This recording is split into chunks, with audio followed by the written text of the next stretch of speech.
No. Good morning. How about that? Thank you for saying that, Jonathan. Hopefully you guys are having a good day this morning. My name's Tyler. Super pumped that you're here. Welcome to the Christmas edition, I should say, of futures trading, meaning 1 week away from Christmas. We'll see what the market wants to do today. But if you're here for the first time, I'm glad that you're here. During the live streams, I'm going to be doing sharing my daily trading bias, giving you a front row seat to all the action, live trades, all the good stuff. So in addition to that, if you're watching this after the stream, you'll find the chapter markers below where you can find all the trades that I've taken, along with an explanation of what I was thinking and why. Lastly, if you're looking to take your trading to the next level and upgrade from maybe demo to wanting to add a little more risk, or maybe you've been practicing and trading on your live account and you're losing more than $20 a day or $30 a day, then you can use the code DTJ and get 80% off an Apex account, an eval account that's $29 or $33 for a 50K account, and you can trade on those accounts and add that extra risk and learn to manage your trades, manage your balance without risking your own capital, and then jump to your own capital when that time's right. So you can use the code DTJ for all of that. With that being said, we've already hit all-time highs again this morning. Let's open in prayer, and then we're going to have a fantastic day this morning. Father, we honor you this morning. We thank you for this opportunity that we have to produce wealth, the opportunity that America provides through the open market, Father. We thank you for this opportunity. Lord, I just pray that we would be patient. We would not jump to any conclusions, but we would wait for the market to come to us, and then we would take the trades that are obvious and clear. Father, we just reject any greed, selfish ambition. And Father, we thank you that you've given us the ability to have financial freedom so we can have kingdom impact. Father, we pray this in Jesus' name. Amen. All right, folks, good morning. Phil, how you doing, my friend? 007. You know, I kind of like that. 007. Jonathan, how you doing? K Moore, how you doing, my friend? It's good to have you. We're going to be taking a look at the charts here, and we'll put a daily bias here this morning. Kane, happy Monday to you too. Esteban, Costa Rica. Ooh. Costa Rica sounds comfy compared to Nebraska. It's actually it's going to be warm today. It's going to be 50 degrees. Candlestick, how you doing, my friend? Jonathan, what'd you say? Good look at the P action. Count soon, 1/3 the way there. Way to go. Okay, let's take a look. All-time highs. Boom, right there. So, ATH, all-time highs. We smacked them. Now, here's what I don't like. I do not like this flat top right here. This is a signature that we're coming higher. So, even though we've hit it and we've retraced, I think we're going higher. How much higher? I don't know. Is it manipulation and then we drop lower? That was probably what I would prefer. I would like to run for these London lows down here, the new week opening gap down here. We have a large opening range gap. So all of this I want to be filled. I want that to be ran. So how we get there, narrative-wise, something that I would like to see, maybe boom and boom, something like that. That would be nice to see. Now we could just sell off right here, hit the midpoint, do something like this of the opening range gap, and then do one of those things, which is very possible right off the open. So if we are selling off right here, I'm looking for probably these lows. I'm not necessarily looking for London low. It would be nice, but that may give an opportunity for a short. There's a 5-minute right here, and then there's a 1-minute right here. There's a 1-minute fair value gap right there that we could use potentially as an inversion fair value gap towards these lows here. I don't like that because there's not enough room. I'm not a big fan of this, but I'll leave this on here for right now.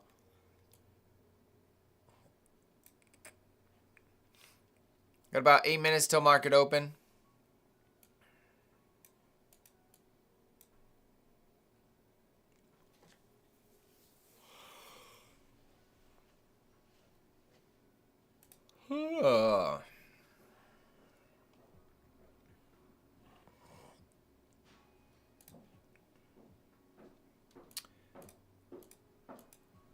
So we'll look at, we'll see which way it wants to go. Does it want to go down first or does it want to go up first? That's really kind of what we're waiting for.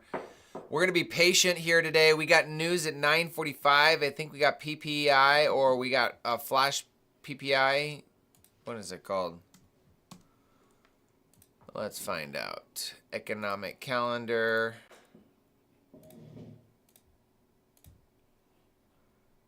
What is that called? You tell me. Right there. Flash services PMI. Okay. So 9:45, we got that. And that's all she wrote for today. I guess core no, that's Tuesday. So 9:45. That's kind of what we're going to be waiting for. We'll see if 9:30 open and we'll see if we can take the 9:30 model here this morning. But outside of that, we'll probably be waiting for 9:45. That's more than likely what's going to happen. Tony, good morning. 75 and humid in Austin. That sounds painful, Kane. Ted, good morning. Yeah, I saw this bullish breaker sitting right here. I do not like this. So I'm not, outside of maybe the 930 model, I'm not going short until that's ran. I just don't like that flat top. And if it means I miss a trade, I miss a trade. But there's just more success in being conservative, folks. You're more successful when you're conservative.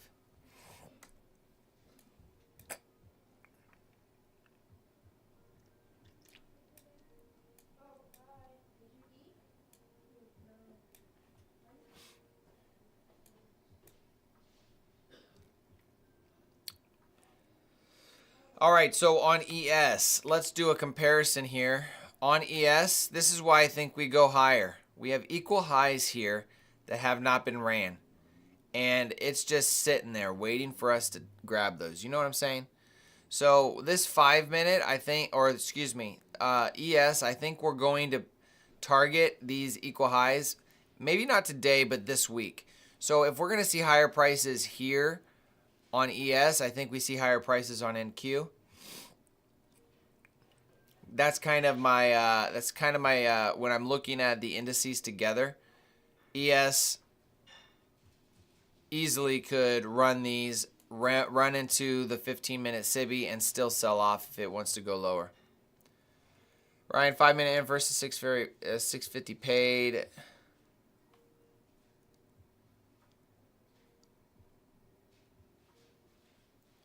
Oh yeah, you can't see my chart. You're looking at all your comments. Sorry about that. So ES is right here.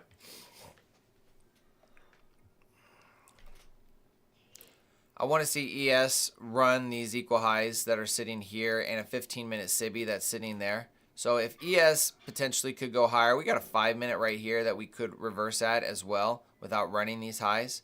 But if we run this high and this high, we're probably doing the low resistance liquidity one right there.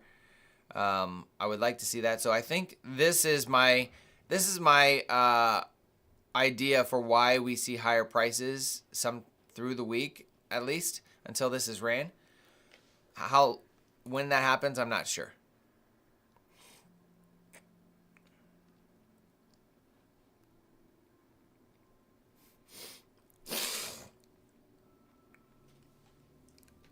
I got 3 minutes. I forgot my coffee. I gotta go grab it.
Some warm juice in the morning.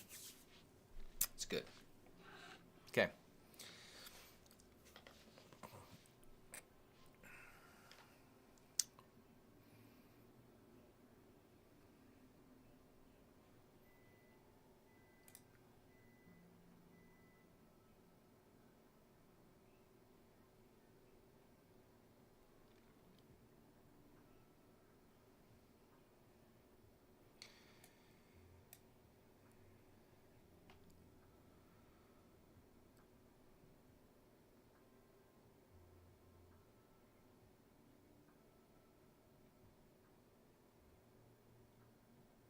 One minute till open.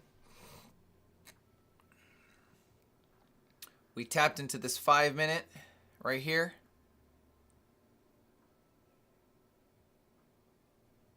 So there's a 5 minute fair value gap sitting right here. We tapped into it. We got a nice inversion right here.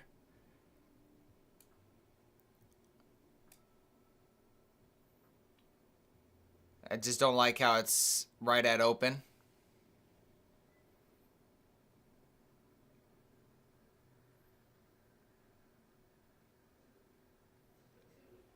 And if it would have to close above it at open for us to take it.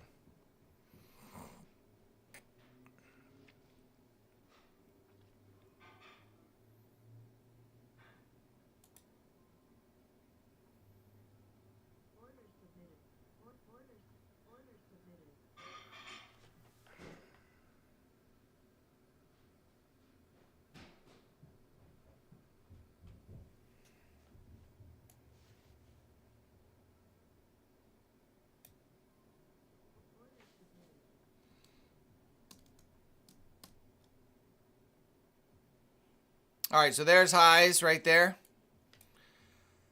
Taken again. That's what I wanted to see, something like this where we sweep these highs. Here's our opening price there.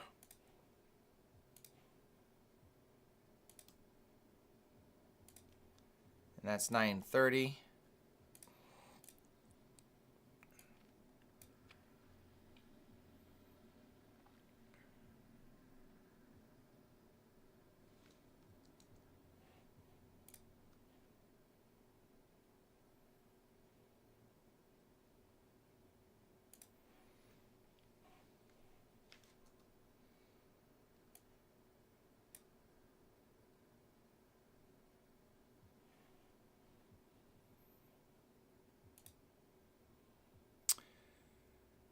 The 1 minute looks good if it closes. I mean, the 1 minute looked great. That's a great trade. I just...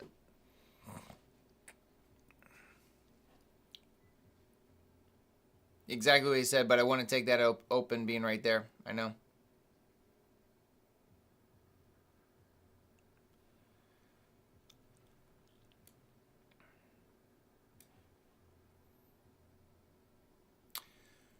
Folks, let's hit the like button.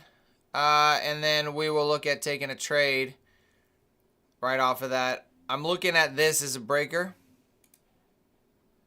This is our breaker to the downside. We have an inversion right here. But again, I'm reminding myself. We have news in 15 minutes.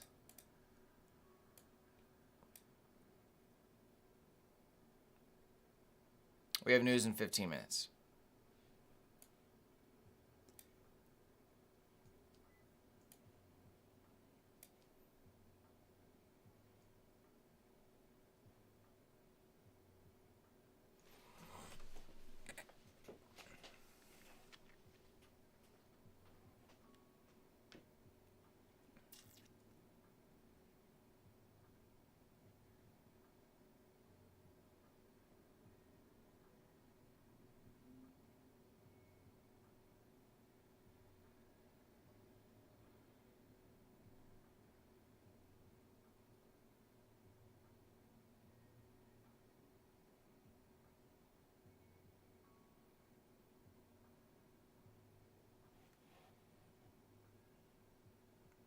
ES made equal highs.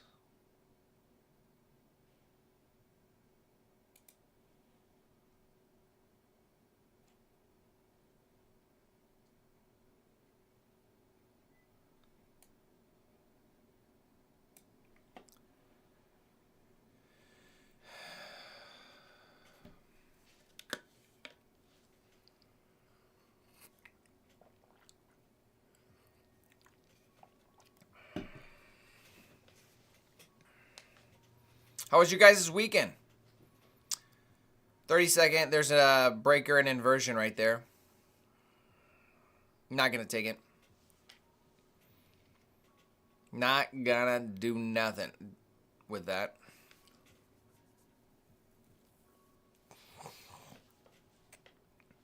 See, what did I do this weekend? So this weekend, we had some Christmas festivities. We had my niece. She's 3 years old. And is she 3? I think she's 3. She had a little dance recital that we were able to go to. Got to see her dance a little bit. I played some spades. Stayed up way too late and played spades with some friends. If you don't play spades, that's a fun card game. If you like card games, if you've never played spades, you absolutely should try spades. It's the only card game that allows you to play when you have a horrible hand. If you have a horrible hand, you can still get like 100 points. I mean, it probably means nothing to you if you've never played it. It's a great card game. We did that, had church, watched football. It's a good weekend. It's a good weekend. It's a good weekend.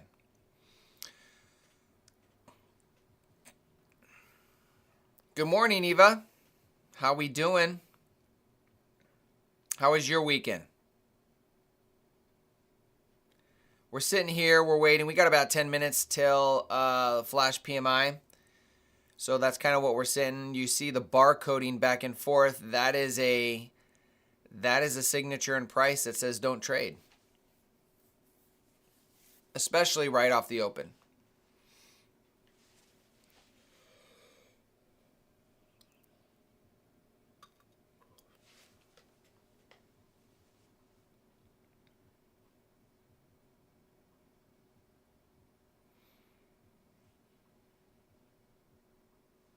Good, I'm glad you had a good weekend. So right now on the 30-second, I'm watching this level here to see if it wants to close below this level, okay? I'm not doing it for anything other than order flow. I want to see if it closes below this. I'm looking at the 930. I'm looking at the 1 minute fair value gap. If we get an aggressive through this, I may consider a push through here. There is a 1 minute right here as well. It's a tiny fair value gap. So that takes out the 1 minute. Let's look at the 2 minute. So we'll have to do the 2 minute. Okay, and that's because there's a second fair value gap on the 1 minute chart, and you cannot have a lower fair value gap when you do the inversion model. If there's another fair value gap, that inversion model just could reverse right in that fair value gap. So we want to see it close below this 2 minute. So that's kind of what I'm watching. I have this, let's change this to a 5 minute. This is a 5 minute fair value gap. So this is for order flow. This is for bearish price action compared to bullish price action. This is kind of what we're looking for. We got this nice pump right here.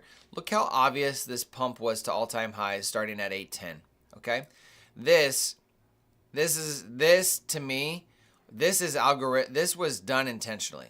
I mean, who's doing this? Boom, boom, boom, boom, boom, like intentional, and then it loses. This is something we need to keep track of. So when we close below this level right here,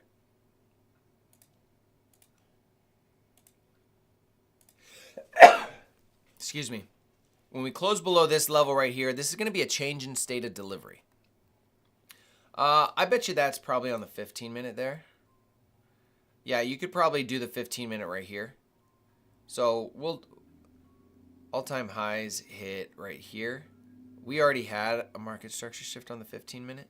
Yeah, I think we have lower prices, folks.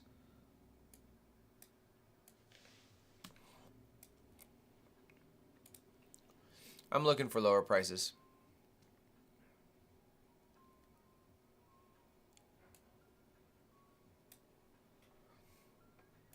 I mean, you see this right here. I bet you somebody's probably turtle souping this. The question is, where do you get in? I don't know. I did not do that yet, Jonathan.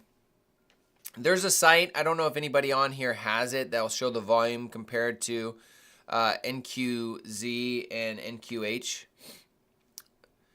So if anybody has that, when the volume, if you could share that, when the volume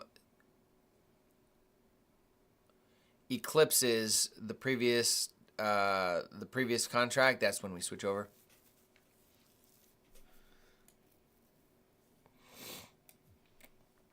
Okay, look at that 30-second that we marked out, and look how price stayed inside that fair value gap, and now look the direction we're going. Okay, this is kind of the value of fair value gaps and waiting for closed candles. We don't trade off of very often candles that haven't closed. So the bodies tell the story, the wicks do the damage.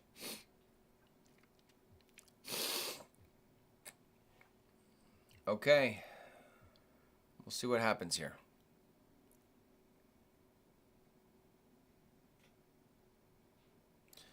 No, what is that? I want to find out what site that is.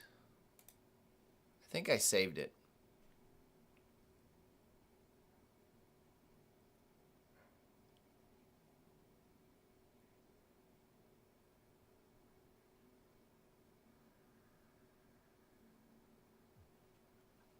I don't see it.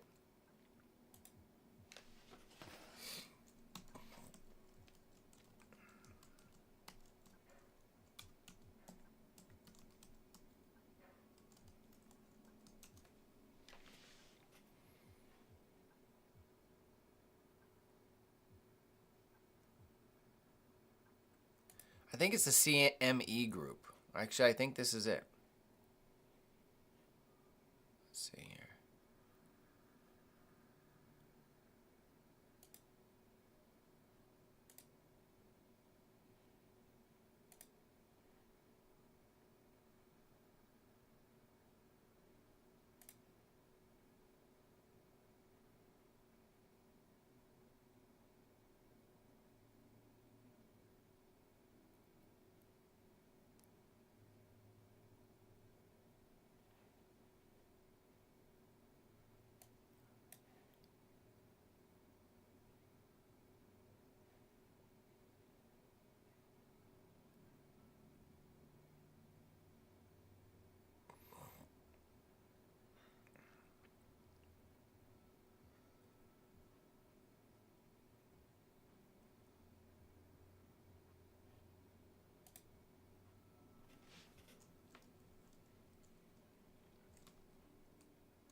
This 1 minute right here looks nice.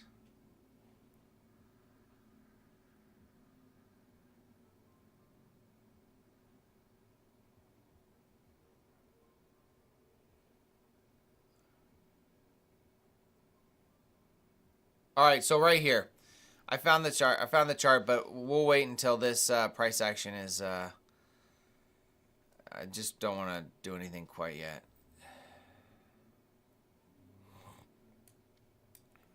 I'm not going to take this. Watching the 930 price and this 2 minute here.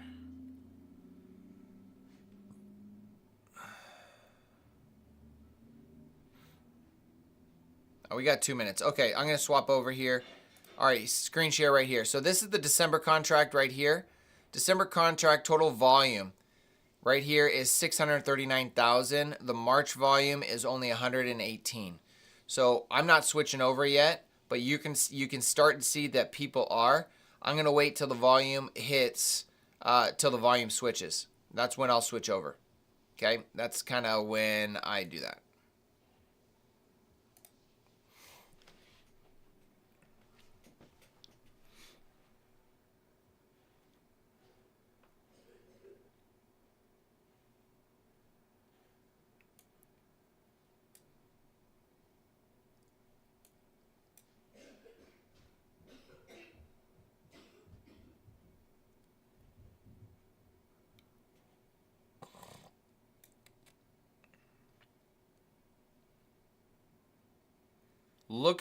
Look how big the wicks are, and look how small the movement and the bodies have changed. So there's bigger wicks than bodies in most of these candles. So it's just telling me I need to wait.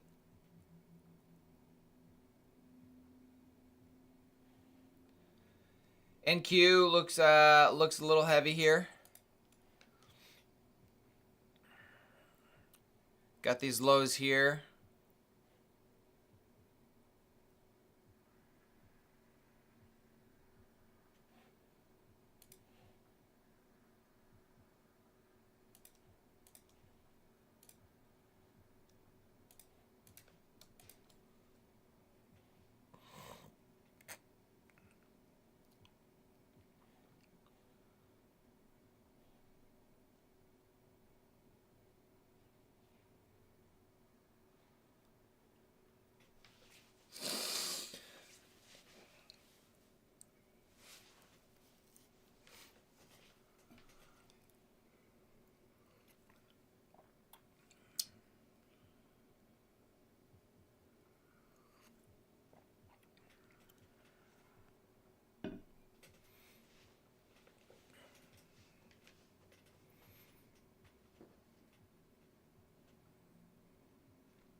That website was the cmegroup.com.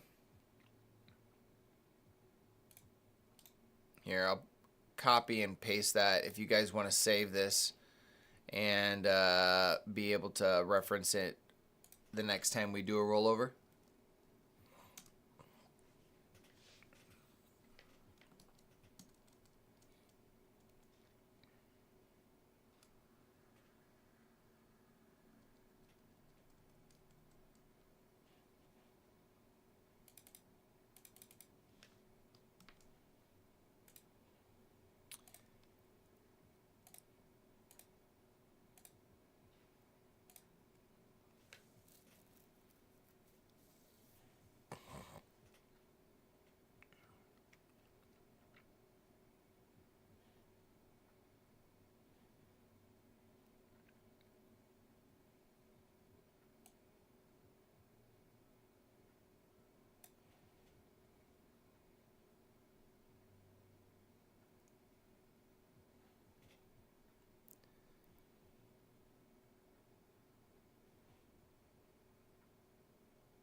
I'm going to get rid of that. We made new highs.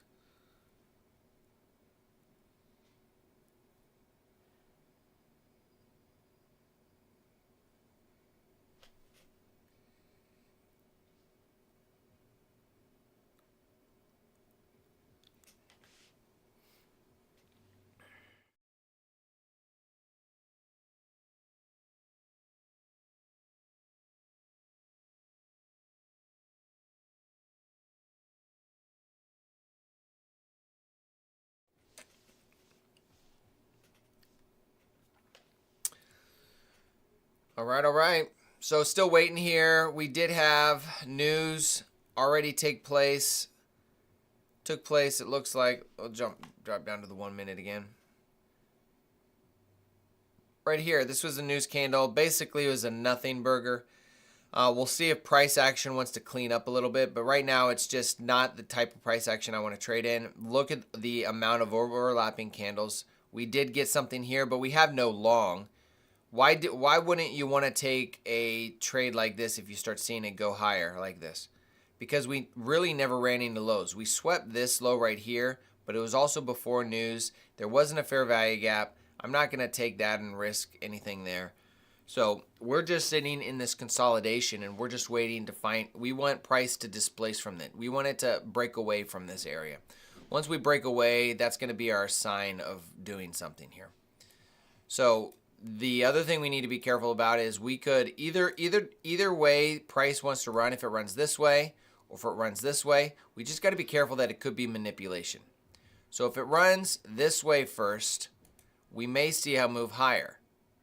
But if we see price run this way first, we may see it move lower. I'm just considering the first move a manipulation. It doesn't have to be that way, but it's a good practice to consider that as manipulation because it keeps you out of potential losses. It will keep you out of more losses than it would having you misplace. So that's kind of why I look at it that way. We are inching higher. ES is still in consolidation. We're just inside this range just like this. That's the 1 minute. NQ. Same thing, but just inching higher. So we just got to sit and be patient. Don't do anything crazy. 5 minute closed on the dot to the CA of the previous wick. Right here. Yeah, so he's talking about this right here. Boom.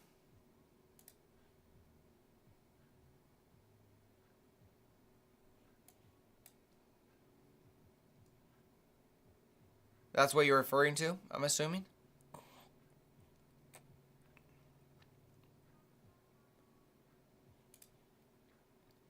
I don't know why mine doesn't show that it's exactly that, but close to it.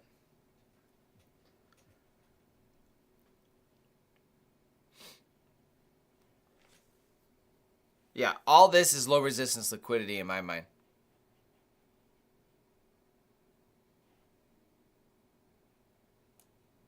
And if we are looking at looking for a change in state of delivery, at this point, it has to be the 930 candle, if not this breaker. This series of up close candles, in my mind, is our order block that we want to see price close below. That's also a 15-minute candle, I believe. Yeah, so we got this 15-minute right here. So we'd have a 15-minute change in state of delivery right here. And it's in line with this order block, this bullish order block. So I like that for a change in state of delivery level. On the 15-minute, let's mark that.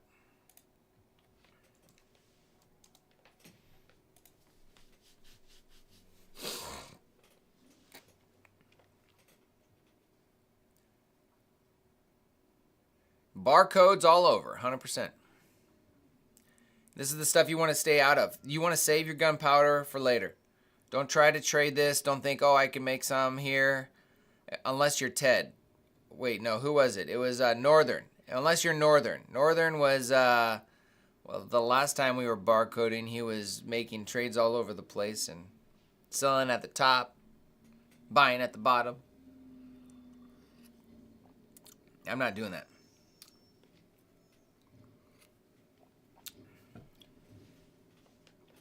And let me tell you why I'm not doing that. If you're doing one contract, 2 micros, 3 micros, sure. But I'm trying to sit here with the mindset of a multi-million-dollar trader, okay? I first have to think like a multi-million-dollar trader before I'll have what a multi-million dollar has. Okay? You got to become that person first before you possess what they possess. Do you think, just logically, do you think a multi-million dollar trader is going to try to trade the chop with very high leverage? Do you think they're going to take 50 mini contracts in this and try to sell up here, buy down here, and do this whole thing back and forth? Heck no. No. So when you're sitting in your chair, when you're at your station to execute trades, this is our battle station right here. You got to think like, ask yourself, what would a multi-million dollar trader do? How are they thinking about this? What kind of trades are they taking? They're not going to be doing none of this in and out crap. No, they're going to wait for that clean, clear, obvious signature and price. They're going to execute. They're going to set their stops. They're going to take their hands off, and they're going to let the trade play out. We're not seeing that action right now. Yeah, if you're already in a move, that's different. That's 100% different. That's called patience and just watch, right? Because you're going to get retracements, you're going to get consolidations and big moves, right? Some of these traders that will play, 200-300 handles, you're going to get consolidation. You're going to get, especially if you're a swing trader. I'm not a swing trader. I'm not doing none of that. So that's kind of the mindset that I'm trying to employ myself, is waiting for those clear trades that are so obvious. It's just like, okay, this is it. And right now we haven't seen that. Even as we see price pushing higher here, we haven't seen it. Okay, so ES has now inched back up towards these highs. We have this 5-minute, and then this is the ultimate level that I've been watching and keeping an eye on, is these equal highs in this 15 minutes. So I'm looking at as a higher draw on liquidity. But you know what I didn't do? I didn't jump to the daily. Let's take a look at the daily. Okay, so there's a high probability we're not running the previous day's lows. I didn't mark those out. We're not going to run that low right there. I doubt it. So we need to, I still think we can see lower prices. I just don't think we're going to get extended lower prices. We're not going to see a huge run here. We could get a pullback to opening price. We could get an opening price play. That's probably to the extent of it, because we've already ran the previous day high here. Let's mark that from all-time highs to previous day high. And then let's go out a little further. I mean, I'm not taking a trade right now, guys. I mean, I'm waiting. This is just, I don't want to do anything in this. So, oops. From a weekly perspective, here's what we have on the weekly. We got this weekly fair value gap down here.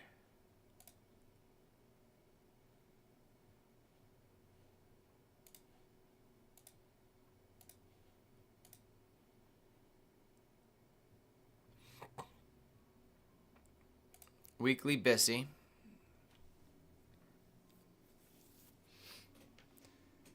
Let's see if we start getting some displacement. We've got 3 minutes till market open. So let's actually, I'm going to pause on that, and we're going to drop back down here.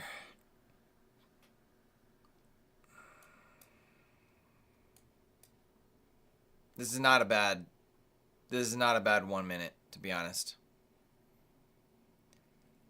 I'm just not going to take it off the first one. We got an order block right here we could bounce off of. We got an order block right here we could bounce off of. And we've seen bullish price action so far.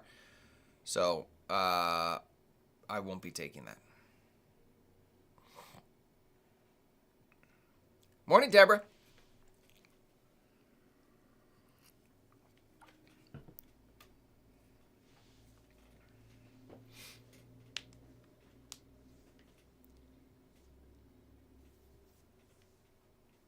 I'm not going to be shorting all-time highs. I'm not going to compete against all-time highs here.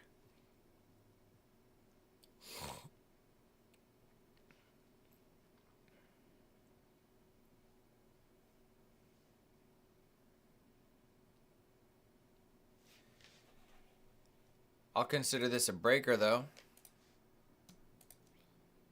We'll see if that wants to act that way. We got a fair value gap. We ran the highs, high, low. Let's see if we get a higher high up here and then displace lower. Low resistance liquidity right here, breaker. If we come up and touch the low or the body, I would consider taking that as a short. The only other criteria that I'd really want is a fair value gap like sitting right there. So displacement through this, giving me a fair value gap overlapping with that breaker.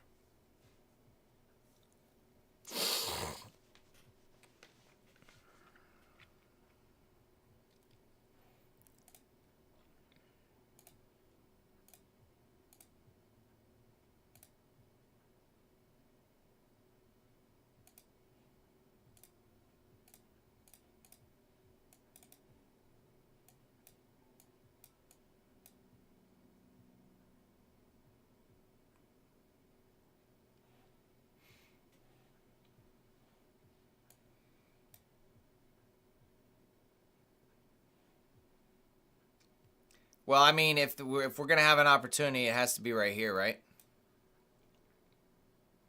An inverse? Yeah. Yeah, that inverse, I'm not taking that. There's no way I'm touching that right off of all-time highs. Now, I would love for displacement right here. Boom, boom, boom. That's what I want to see right now.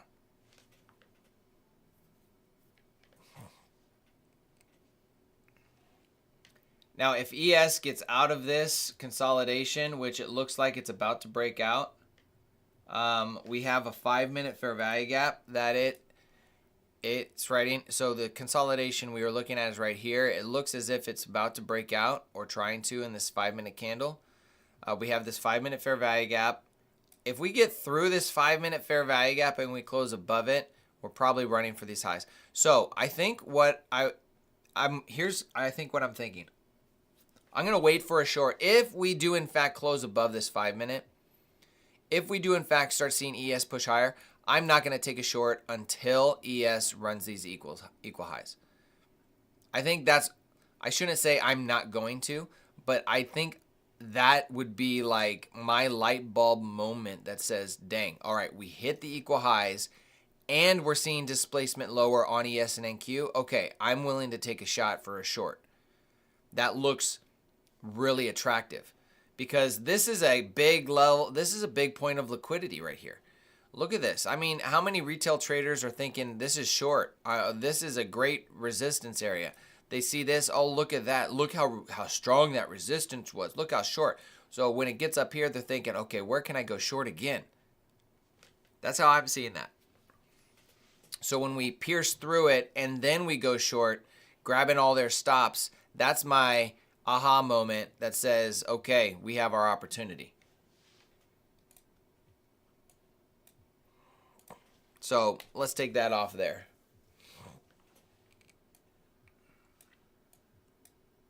And we might have to wait till 11. We might be sitting here for another hour before that happens. Yeah, I know. There's the daily time frame just looks extremely parabolic.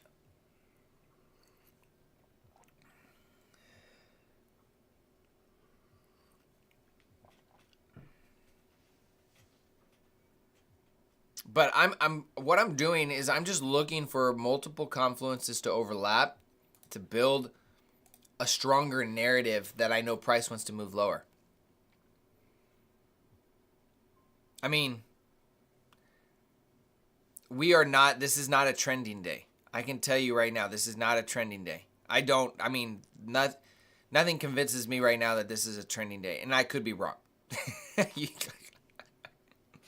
You like how all of these guys that do stuff online, they're talking, they're like, oh yeah, this is for sure going higher, but it could be wrong. I could be wrong. But don't take my word for it. Exactly, Ted. There's too many targets to the downside that's just like too obvious to me. I'm just waiting for when does price, I don't want to get chopped up. Like this, I can tell you 100% I would have taken this in the past. I would have taken that and I would have got burned. Where is that? I would have taken this and I would have gotten burned. I don't want to do that anymore. Is this our first? This is our first fair value gap of the New York session right here, right?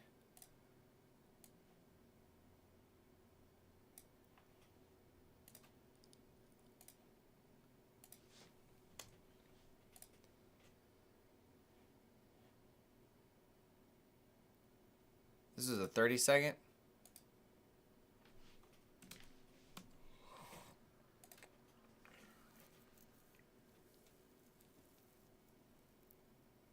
Yeah, we didn't even break this this 1 minute. Look at how we came down and we stopped inside of this fair value gap right here on the 1 minute. Boom. And then we move higher. So this is another significant fair value gap as well in my eyes. Is this 1 minute right here.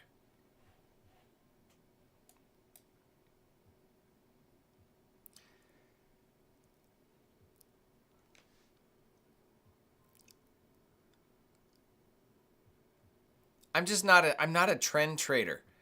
Let me rephrase that. I'm not a continuation trader. I'm more of a reversal trader. I want to play the reversal or the retracement because typically they're aggressive. I love those plays. But we just got to wait for when that happens. All right, we tagged the 5 minute in ES. Okay? Tagged the 5 minute. Stayed in discount, but we had a very strong close on this candle. Very bullish. And an immediate 30-second reaction lower. So to me, I see this as an immediate rebalance for another push higher. That's how I read this 5 minute candle right now. Unless we just start collapsing. And it could because we were in a 5 minute fair value gap. But if this...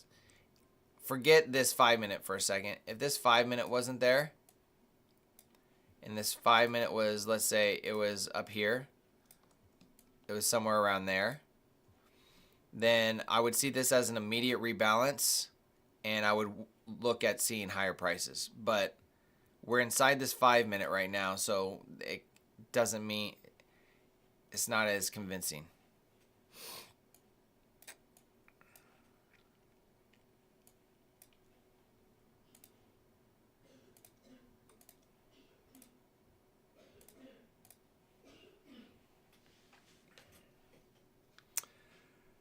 Kane, exactly what I just did. Had an eval close to liquidation already, so said why not? Failed the eval.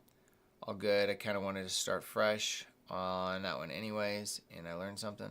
Yeah. Now, the only thing I'll add to that, Kane, is the mentality of I kind of wanted to start fresh on that one anyways will in the long run could hurt you because of the culture that evals are creating is, oh, I failed this one or I'm close to failure. Well, it only cost me $30 to get a new one. That I had to kill in my own trading because I did that very thing.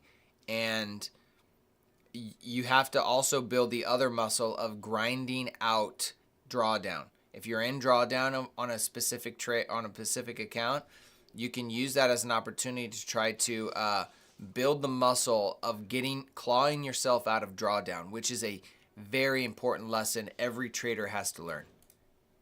All right, so we tagged this order block right here, bullish order block. Let's see if we want to move higher here. I mean, price action isn't bad. It's just not in the direction or not giving me the setups that I want. Yeah, this looks bullish. That would have been a great entry right there.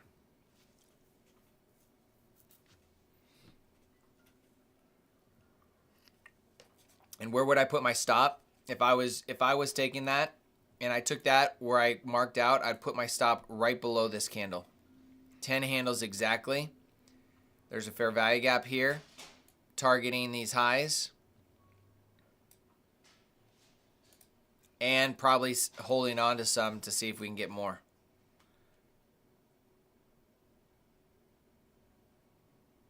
But as soon as we sweep these highs right here, you would want to move your stop to break even. And probably take some profit.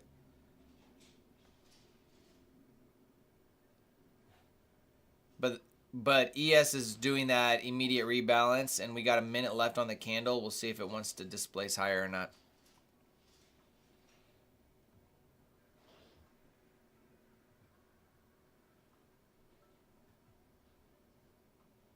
Ryan, you did the same thing with those eval accounts. When you're in drawdown, you're like, oh, what the heck? Let's just get a new one.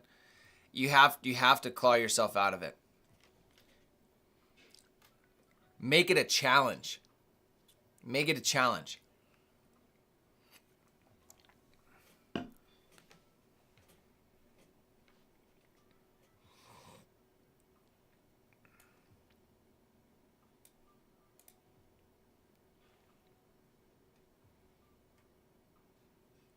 Looks like ES is not going to do that immediate rebalance. Here's ES right here.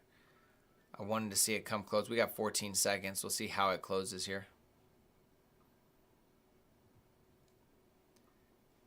I'm seeing this as support, as a balanced area. But this 5 minute is really where you got to start watching and being careful.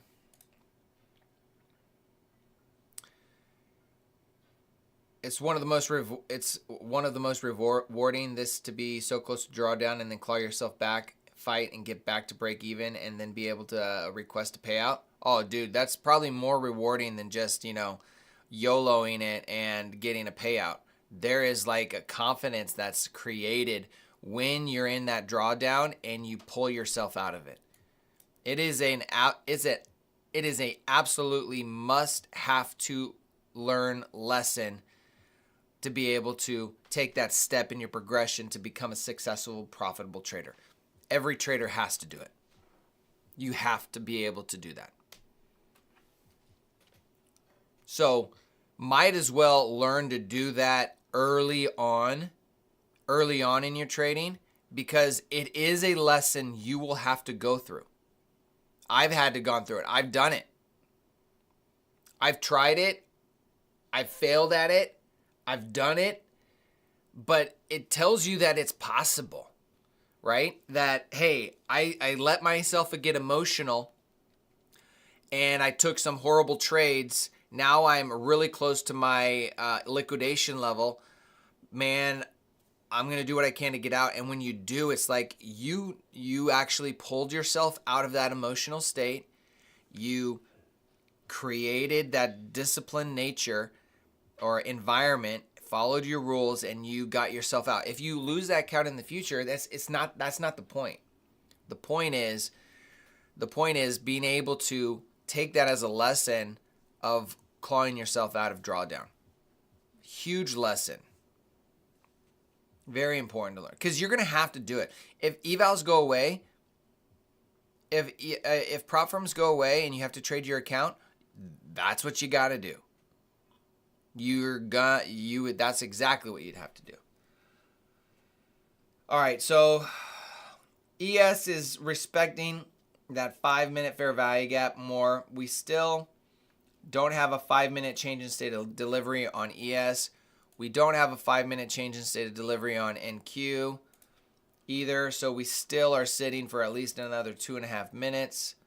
There's nothing we're doing here. That's pretty aggressive. That should run here. I take that back. I shouldn't say that. I like the way this is looking, bouncing off this level again.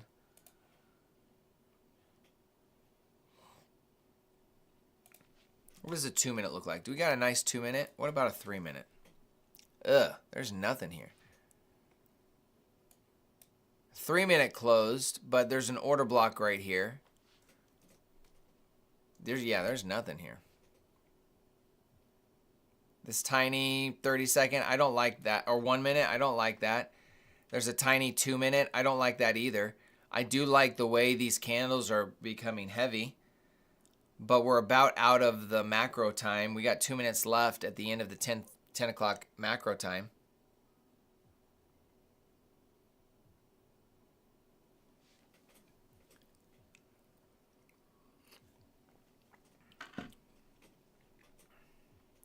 So to be honest, I mean, I think I still see higher prices unless we get, and the thing we got to be careful about too is if we see an aggressive candle like this, that still could be manipulation if we are stopping at, like, you know, an order block, one of these levels here, and we could see it completely reverse and continue higher. That's why key levels are so important. And it's why I've been literally watching this 5 minute over and over, because this is the only key level that I can really go off of for a lower price. The only other thing is these equal highs that I really want to see hit, right? On NQ, we're at all-time highs. So there's not a key level up here that I can see a reversal on. There isn't one. The only thing that we could do is we could draw one of a Fibonacci target fib and see where the targets are. We almost came up to the 2.5 standard deviation from this manipulation leg right here. That's something that we could note. But right, I've seen price reverse at 2, 2.5. I've seen it at 3. I've seen it at 4. So I just don't know where it is on here. So I'm looking at the other indice to kind of help me gauge what price wants to do. That's why I'm looking at ES, because we have structure on ES. Look at that. There's structure here that I can use to formulate an idea for NQ, even though I'm not trading it. So I honestly, we're still just waiting for that clear aha moment.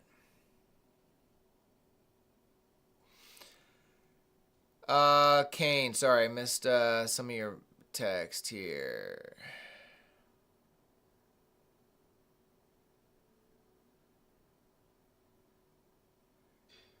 Thanks for the help on the mindset. I literally said I don't feel like having to grind this back to break even $100 at a time. Definitely short term flesh. That was talking. A nice little displacement here. 10.15. Yeah, that's a 16. That's a minute in. I'm also still trying to pass my first eval ever, so I clearly have lots of learning to do. Hey, there's no issues. No issues with that. I recently blew an Apex eval account after about 10 days. I went full tilt. I'm chuckling, Tony, because I can totally relate. I mean, I feel you. I feel it. I totally do. All right, here's a 2-minute inversion right here. I'm not taking that because it's so small, and we've been just in an extremely bullish environment. So I'm watching that order block right here on the 2-minute. The 1 minute is up here. 2 minute was right here. I just need something that tells me we're going lower. It's probably going to be aggressive. I think honestly this fair value gap, this breaker right here is kind of probably what's going to tell me that.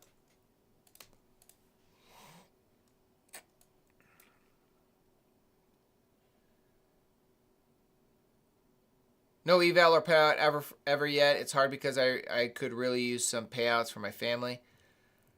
Yeah, so Kane, make primary goal is education. I remember the day. I remember clearly the day when I told myself I can't keep making my primary goal money because I'm failing and I feel like a loser.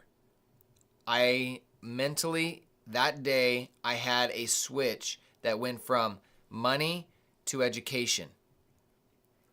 I mean, I can almost guarantee most people are going, any profitable trader is going to say they had that type of experience, whether they remember the exact moment. I do.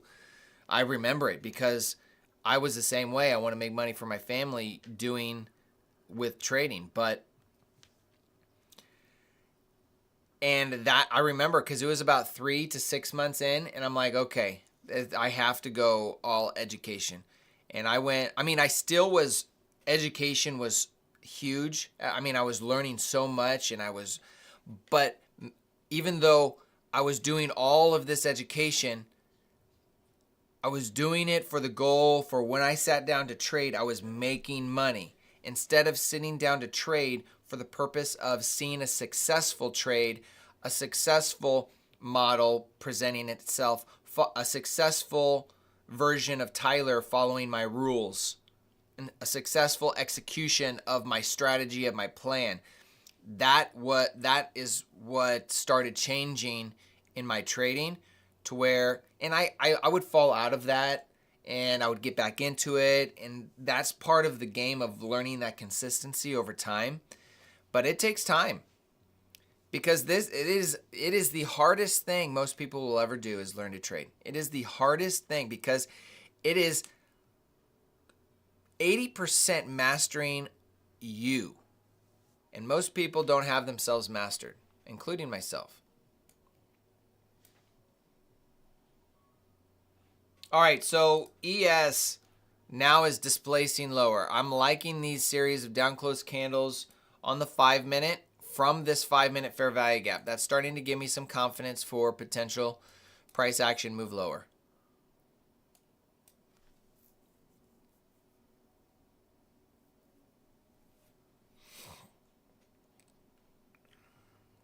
Here's a 30-second right here.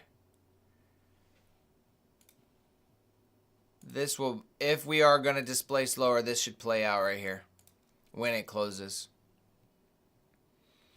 We should see that run this level and probably run down here.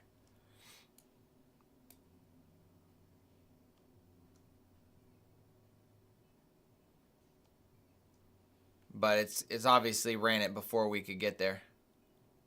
It just made equal lows.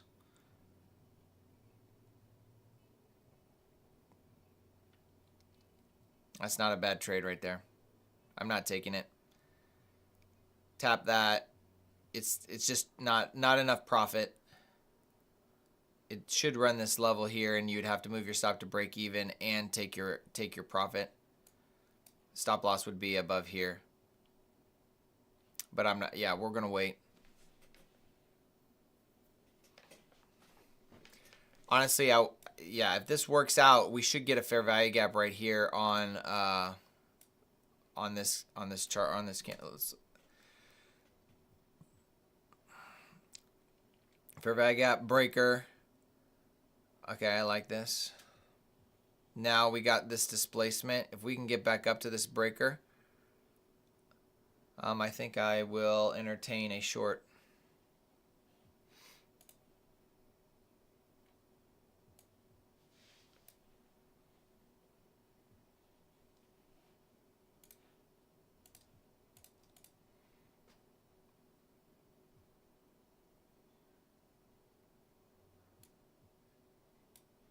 Low resistance liquidity right here.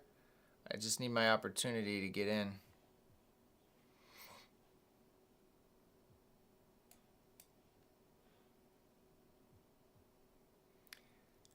Be patient. There's a good chance if it wants, it could run all of this right now and be really aggressive right here. If it does that, we gotta probably drop and watch this 1 minute, and this would be our 1 minute opportunity for these lows down here, or for the tag of 930.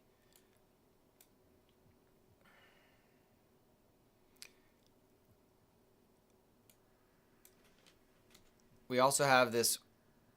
There's our tag. I want it to go a little bit more. All right, let's see what happens in this aggressive push right here. There's this fair value gap on the 1 minute I'm watching that's overlapping with this order block right here. Let's see if we close above this, we potentially could still see higher prices. ES just ran a lot of its liquidity on the downside.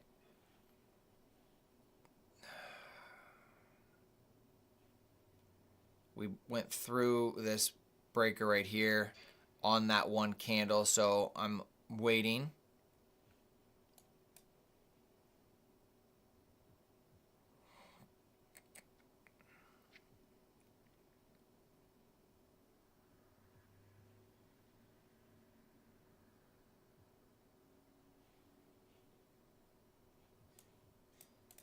See what the 15-minute looks like. 15-minute has a 15-minute fair value gap right here.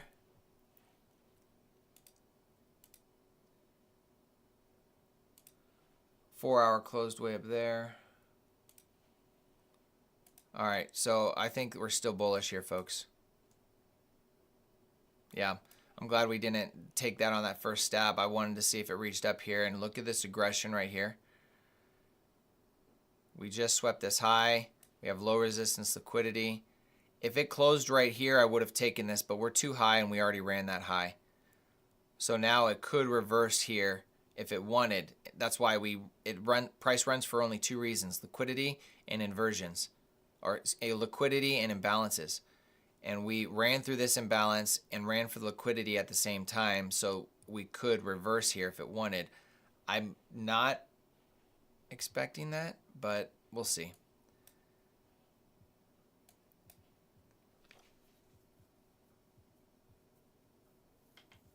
Yeah, it's like, here's why I didn't take it, Deborah, is when I saw, one, I liked the aggression on this candle, but the aggression did not stop right at the breaker, whether it was this low or this low.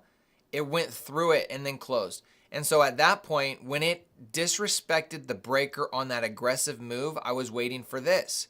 So when I saw that it was aggressive and disrespected this, that's when I'm like, okay, this is obviously still running back the other direction here. All right, so now we have a bullish breaker right here.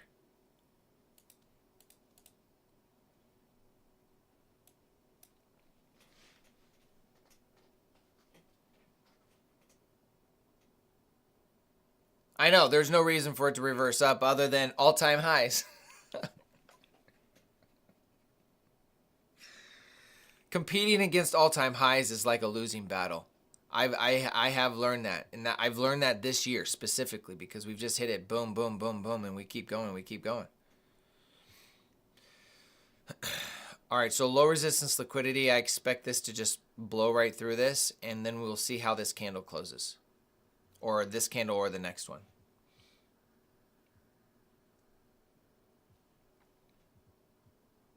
Yeah, I really liked the way we were going, especially on ES. ES was looking really bearish on that 5-minute, and we closed below this. So I'm like, everything looks good. Just the way these two candles, if you recorded it, or go back today after this stream, go back at 10:22 and 10:23 and watch how these candles printed. This is going to be a big lesson for many of you on here.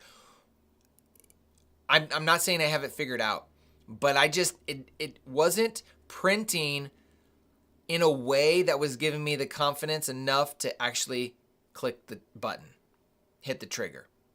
The way it closed, it was aggressive, which I love. I love these aggressive moves higher because it's scaring people, and I'll go short on those candles. I've done it before, but it went through my breaker low, the body close, and it went through the low, and then it closed above it. I'm like, okay, I'm gonna give it a second. Maybe it's this level right here.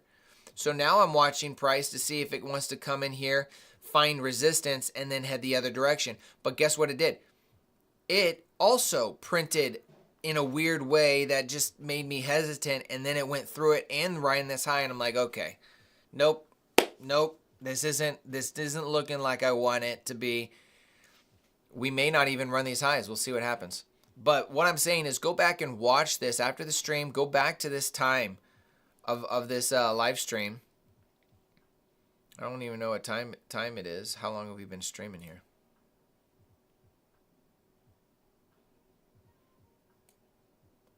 Hour and 10 minutes. Go an hour and 10 minutes into the stream, hour and 8 minutes into the stream, and rewatch that.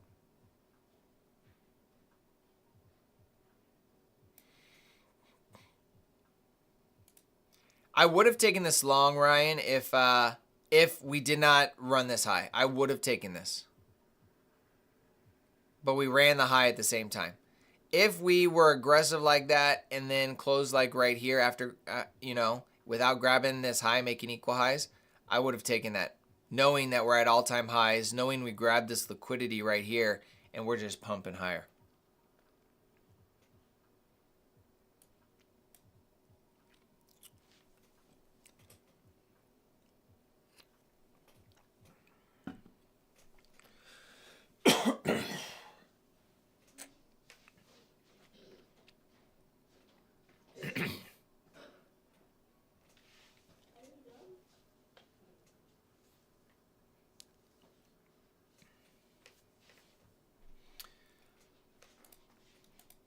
So on ES, I'm watching the close of this 5-minute right here.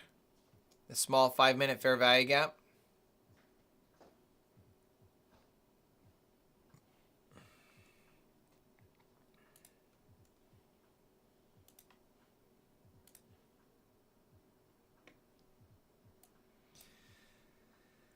Look at the 15-minute candle. We rebalanced this 15-minute fair value gap, overlapped with this wick right here, creating a balanced price range. And yeah, we might see some push higher here. Let's see if it wants to. If it gives me one of these, never mind. It literally just did it right before I'm about to say something. It's going to say if it gave me a breaker tag before we ran the highs, I would consider a long.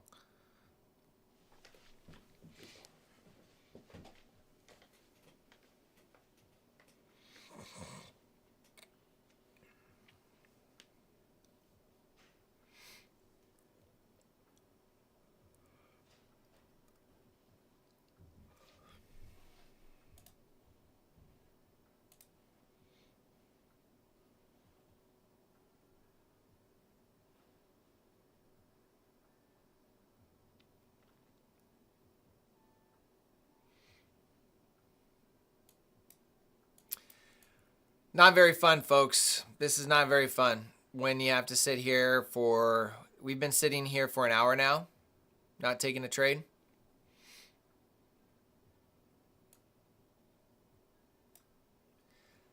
If you get frustrated that you've been sitting for a while or you've been taking trades that were maybe subpar, go back and look at the price action and find out what signatures and price would have kept me from making a mistake or something like that.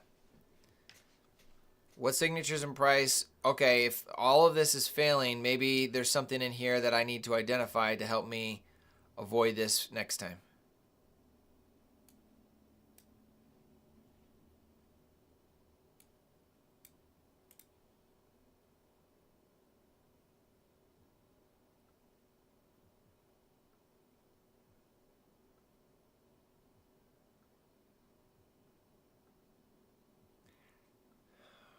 ES just looks like it wants to still try to hit these equal highs.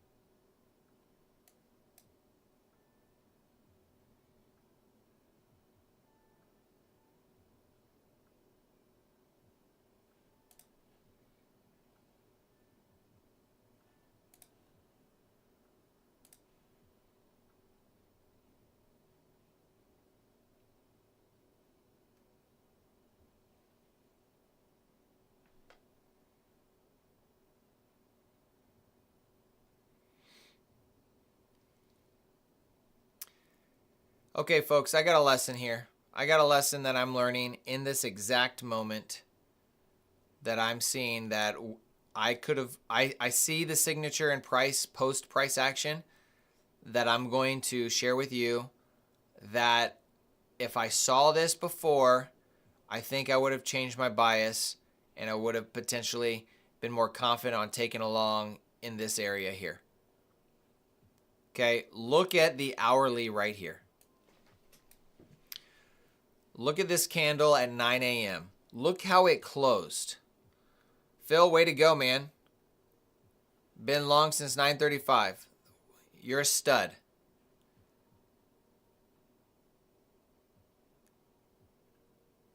It would have been nice to go long right on this 30-second candle. At this 1022 candle. Look at that. That would have been nice. But here's why. Here's what I'm saying.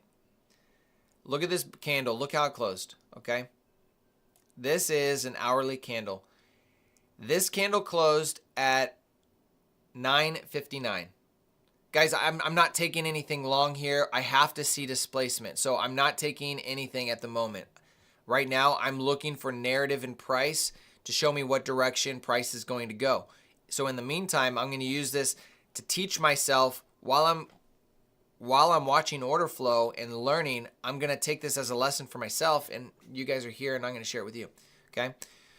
So this closed at 9:59. That was right here.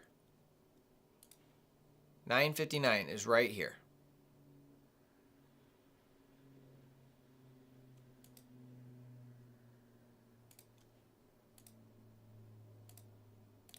That was 9:59. This candle closed right here. Okay? So this X is the opening price of the next hourly candle.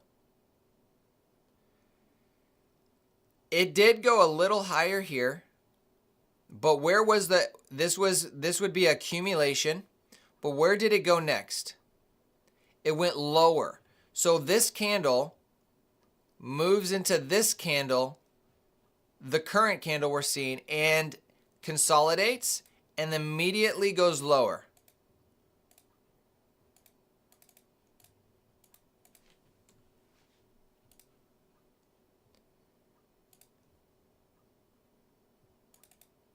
It immediately goes lower to this level right here. Now, after it ran low, okay, it did not rebalance this whole level, which I would have loved to see. I would have loved for it to tag this. This would have been a clear indication for what price was going to do. Okay. Again, we're still pumping higher. We're watching ES. I'm watching ES to see it. Okay, pause real quick. We just closed above the 5-minute. Okay, there's our signature and price for higher price action. We could get a retracement down into, I don't trade ES, I'm not trading it, but we could get price to come back down to this breaker, okay, and we could see price come up to these equal highs. So I think today is the day we're gonna see price hit this, okay. So if we get a retracement on NQ that we can participate in this and use these equal highs as our draw on liquidity, but take the trade on NQ, we'll do that. But I want to show this here first. So AMD, we know what AMD is. If you don't know what AMD, go and watch a video. I'm sure I have one on there. Okay? AMD, accumulation, manipulation, distribution. This candle right here did AMD. We open at 10 o'clock. We go higher, but ultimately this is consolidation or accumulation. Stage 1. Stage 2, manipulation, lower. I would have loved it to tag this blue line. We didn't get there, but what did we get? We ran these lows right here. We ran these lows.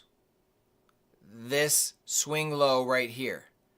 And then what did we do after that? We started moving higher. Distribution, accumulation, manipulation, distribution. So we can look at this hourly candle. My lesson for myself is this. Next time I see a full-bodied closed candle on the hourly or 4-hour with a very small wick, I should expect price. I can expect price to maybe retrace some of this body to create a fair value gap or completely close it, and then turn and run the other direction for the distribution. So we have our accumulation, our manipulation, and then distribution over here. seeing this would have given me more confidence at taking a trade in this area, even though I probably wouldn't have taken one because it didn't give me my entry model. But I will tell you that seeing this on the hourly would have given me additional confidence that if I did give me my model, I would have taken this with more confidence. Okay? So just a quickie there.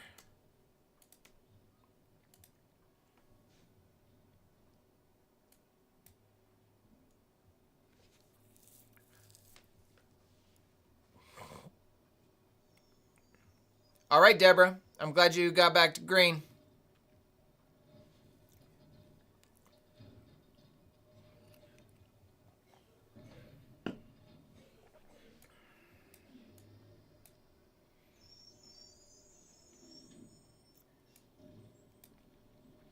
So at this point, I'm watching ES to tag the breaker and give me an inversion long on NQ. That's what I would be looking for, or displacement lower. That would signal price wants to move lower. But based on what I'm seeing on ES, I think these equal highs are where we're targeting. And this could be this candle here or the next, probably the next one, or in the next two candles, I should say. This one or the next one is probably going to be the aggressive candles because we're at 1040. So 10. Ooh, let's see if it wants to tag that.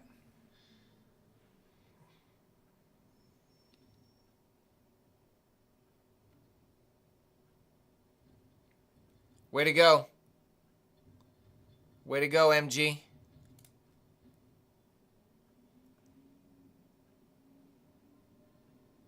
I would be done too. I mean, I haven't taken a trade though, so I'm going to wait for that cream of the crop A+ style trade.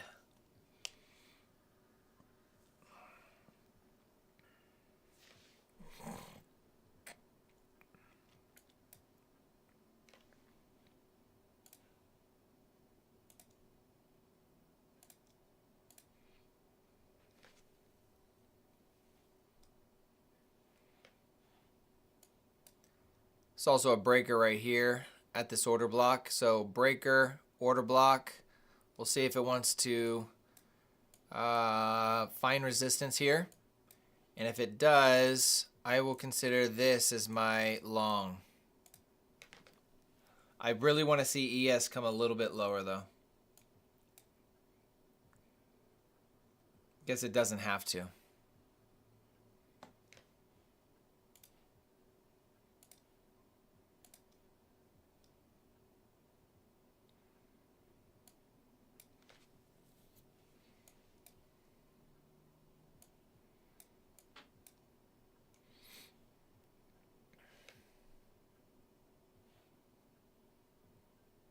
Okay, so ES just tapped the breaker.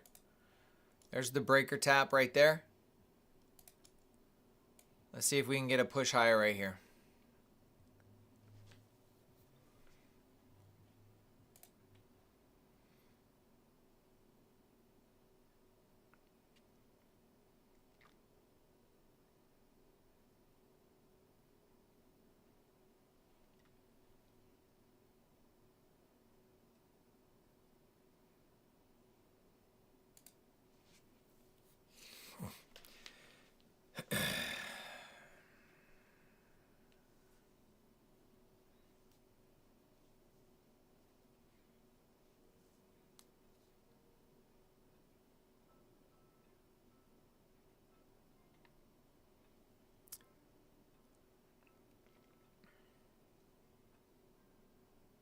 Take care, Phil.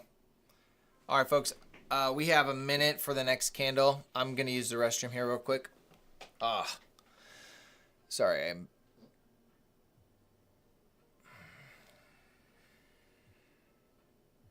Yeah, I got to use the restroom.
All right. ES is looking strong here. NQ is finding that support. We're looking for this inversion right here.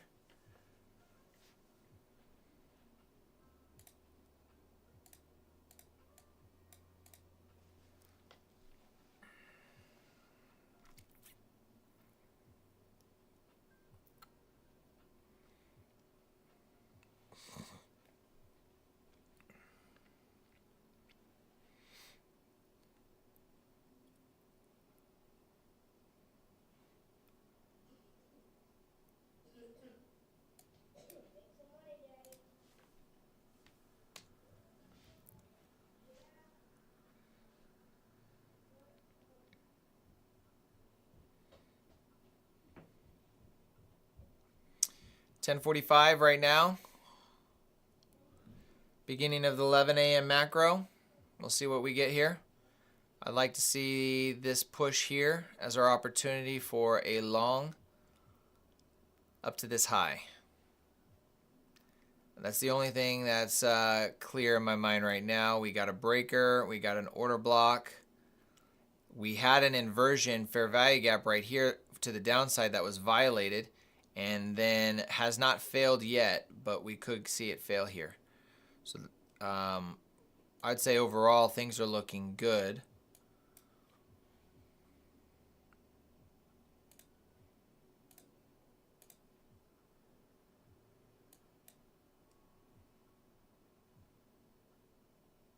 It's what I like to see. I just don't want it to run without me. I want to see that reaction, and then I want it to close here.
Violation of this fair value gap right here.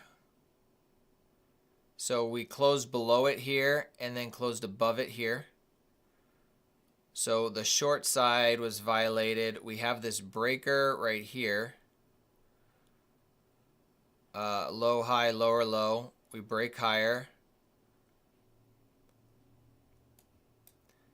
I mean, I'm not disagreeing with you, Ryan. I think I prefer lower prices as well. But, I mean, I have a higher draw on liquidity on NQ. We're respecting the break, or we have a breaker right here. We have a higher draw on liquidity. That's ultimately, I think, why I'm open to this. We'll see if it wants to go. We're still a good, we have a good 25 minutes in this macro left. And if it doesn't give it to us, well then great. I'm glad we didn't try to take a long right here. We waited for the inversion.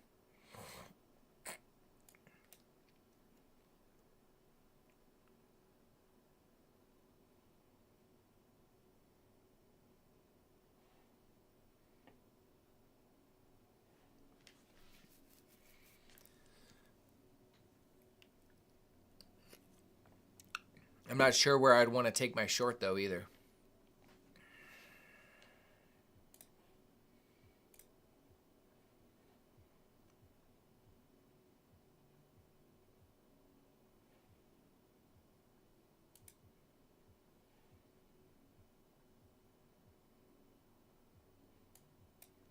All right, so 5-minute just gave a 5-minute change in state of delivery on this up close candle right here, but it's also in this order block. The series, we came into this order block right here. So new candle. This is, honestly, I'm not a fan of a brand new 5-minute candle closing above here, because this could easily be manipulation on a 5-minute time base. So what do we have on 5-minute? We have accumulation, manipulation, distribution.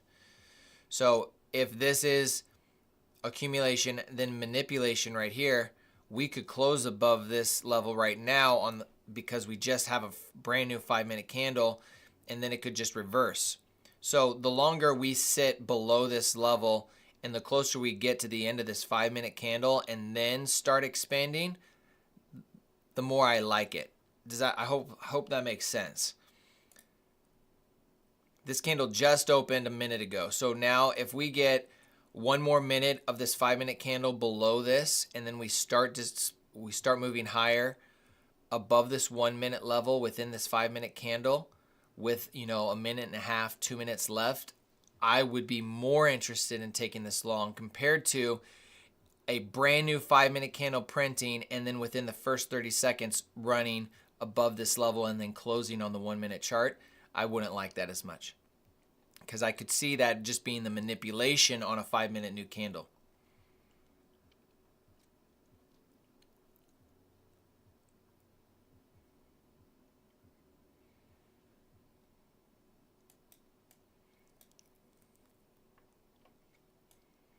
And even if we don't trade, if we don't make a trade, guys, what did we just exercise? One of the most important things that we got to exercise, and it's the thing you do most often in trading: waiting, patience. One of the biggest skills is being patient and waiting, because you do that more than you do trades. And even when you're in a trade, it requires you to be patient. So patience is a virtue you need to really become comfortable with, and just acknowledge that I have to learn this. I have to begin to accept this.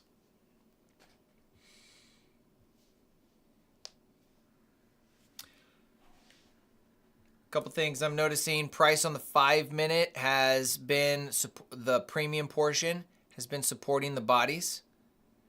And in this fair value gap as well, the bodies have been in the premium portion as well. So we'll see if it continues that way or if we start breaking lower.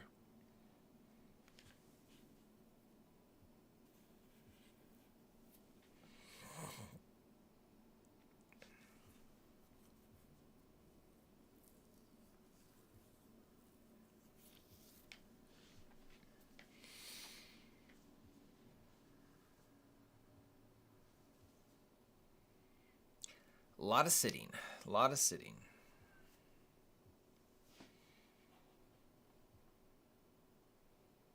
Oh, man, this looks so good for a market maker sell model.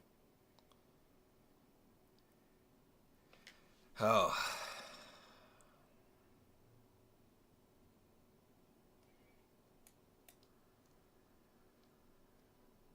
I just want it to be obvious. I don't want to try to create a model, create a scenario in my mind that's, not really obvious on the charts. It's so easy to do that as well. So obvious, this looks obvious. in certain scenarios. It becomes less obvious depending on what happens with the candles. The only other thing would be potentially this as a bearish breaker right here. I just don't see bearish price action yet until this breaker is disrespected on ES.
Five-minute looks good.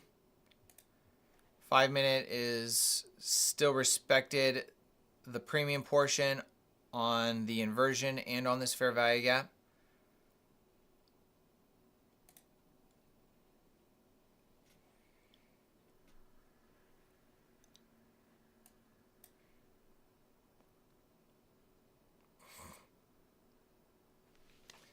Still waiting for just clear indication. I'm not gonna lie, when I saw these first two candles, I'm like, maybe I could get in early. I'm like, I can't do that. I can't do that. We've already seen, we gotta wait for the signature and price to complete.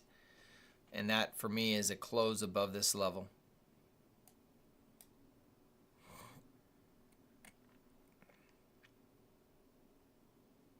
We just swept these highs. Small signature and price right here.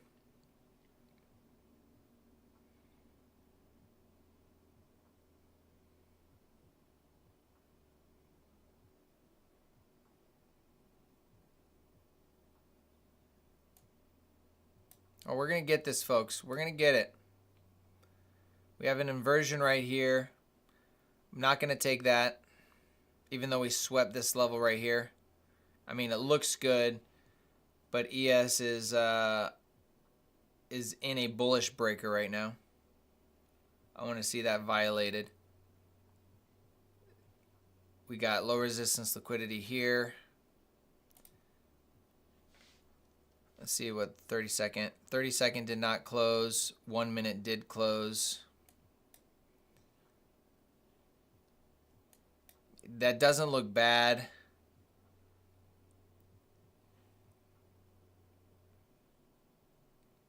ES has 40 seconds left on the 5-minute, and it looks like it's displacing lower. So this is a good sign where probably it could break lower. If that's the case, this 30-second could play out here to these equal lows right here.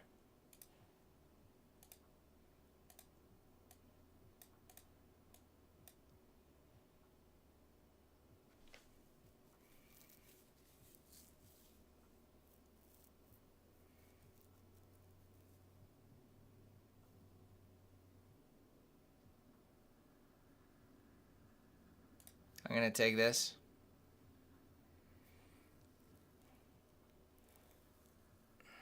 And I'm going to get out. I think I'm wrong. I'm hesitant. It looked good. Let's see what happens right here. Competing against all-time highs here.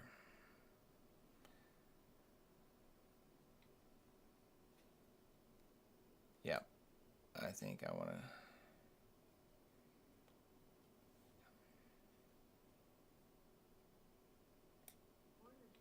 I'm going to close that.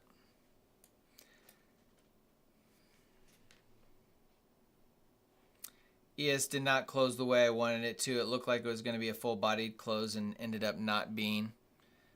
Here it is right there. So he's still waiting.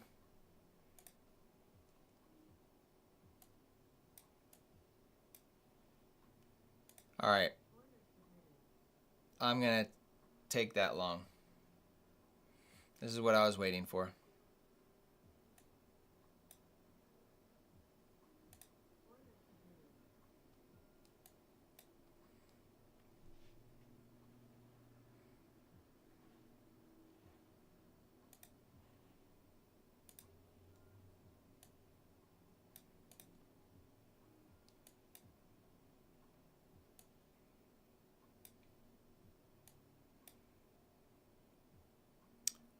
Trade will be closed if we close below this box right here.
Don't like that wick. We'll see where we close. It's relatively a low risk trade right here.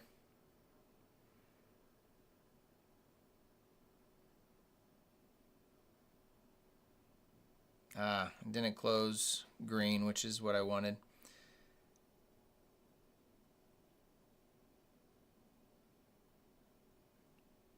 Not looking pretty. Well, I'm gonna follow my rules. This is gonna be my one trade for today. If this fails, I'll be done for the day.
Stops at break even. Internal swing high. That's why I moved it there. One tick above break even. Cover my stop, cover my commissions.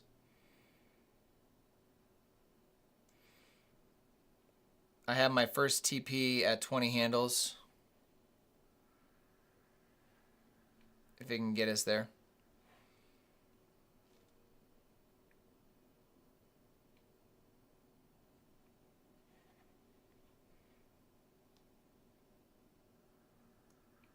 Nice pump. Let's see if we can get another push. All right, first TP taken. Stops at break even, and I'm going for one standard deviation from this manipulation leg. What that looks like is this right here.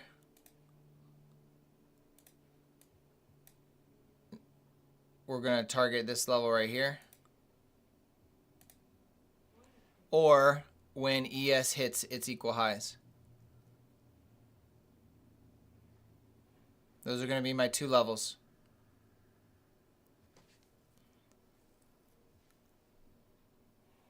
So if ES hits equal highs, honestly, I should trade until ES hits the equal highs, but this is just one standard deviation. I think it's a safe target if we are, in fact, running for ES's equal highs.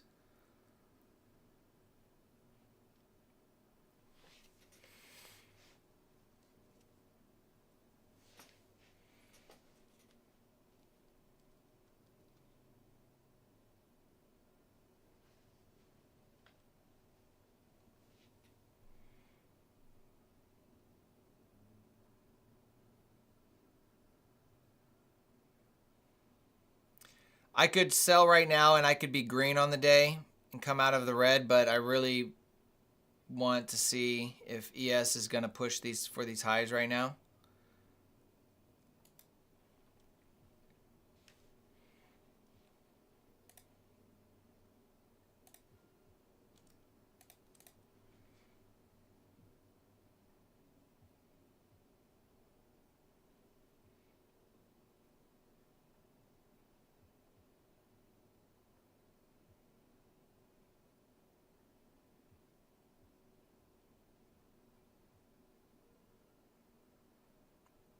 I'm regretting that 30-second short that I took.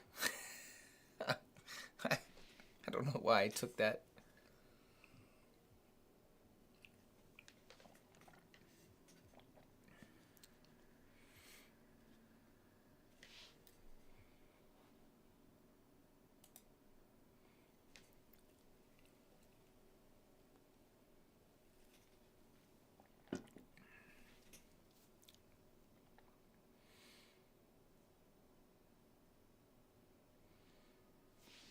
ES is still not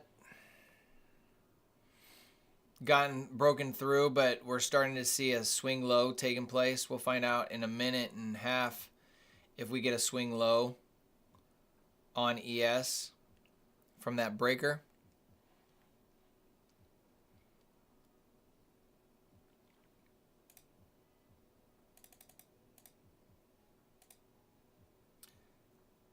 I think I'm going to take one more micro off. I'm going to slowly take some of this off if we're not going to push.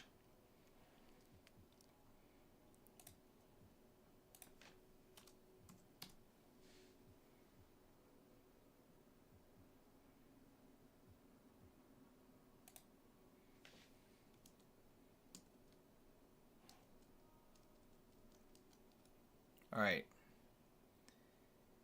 ES is looking good.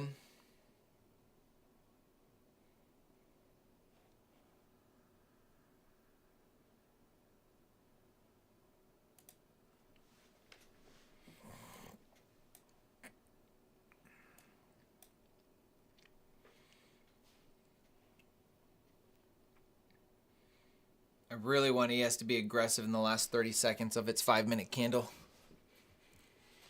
If it's not, I'm probably going to take another contract off.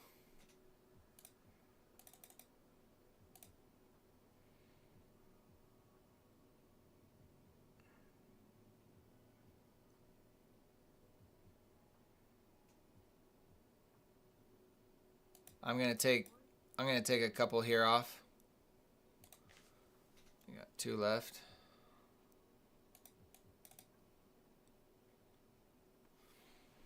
ES didn't really close as strong as I wanted.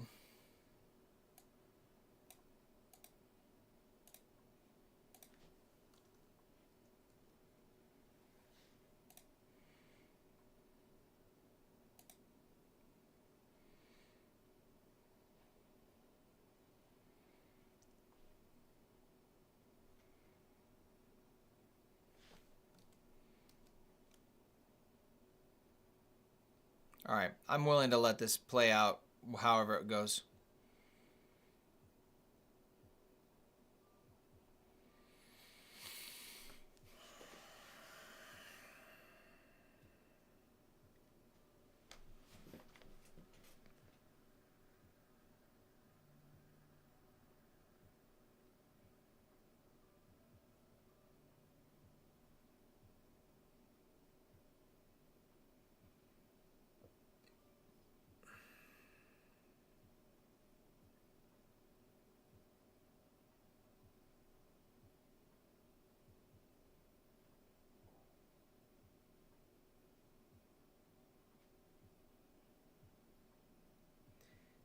ES is on its 3rd green candle. It's about to break above its high.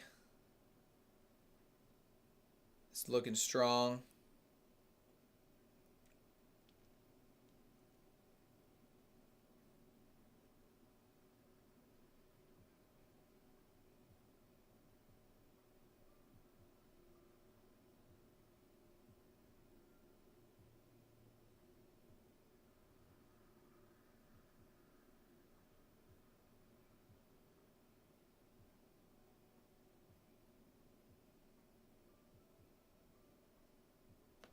We're on the 2-minute chart, aren't we?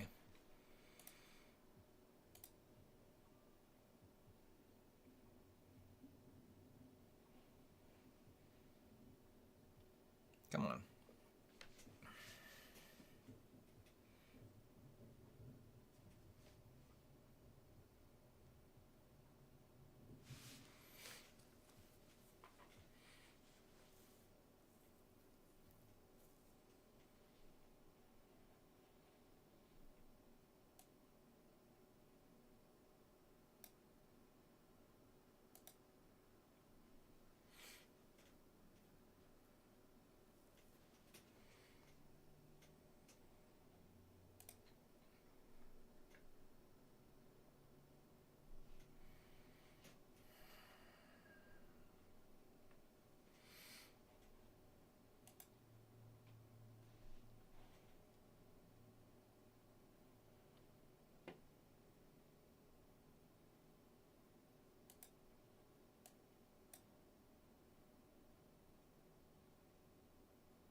I just got to keep reminding myself that I'm watching ES on the 5-minute chart.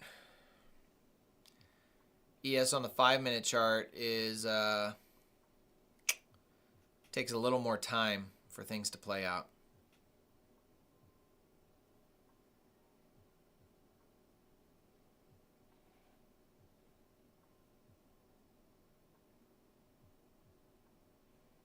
We need to close above. There's a volume imbalance on ES on the 5-minute chart.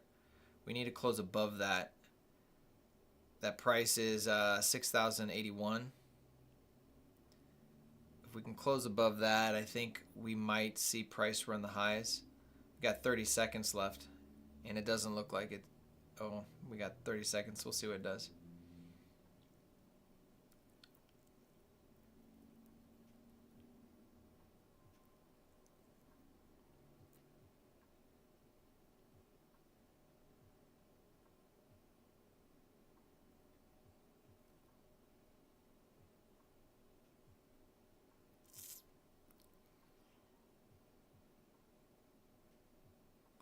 It did not close above the volume imbalance.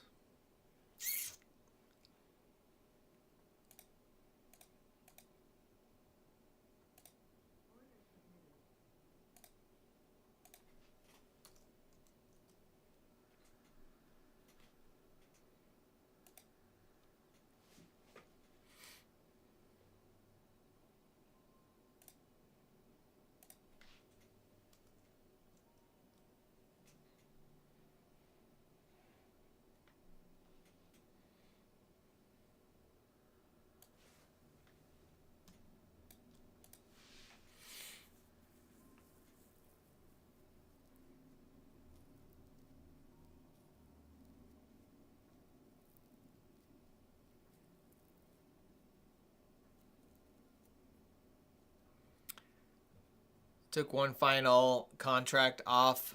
I have one runner left. I'm going to let that either stop out or run to my target.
This looks nice on the 2-minute.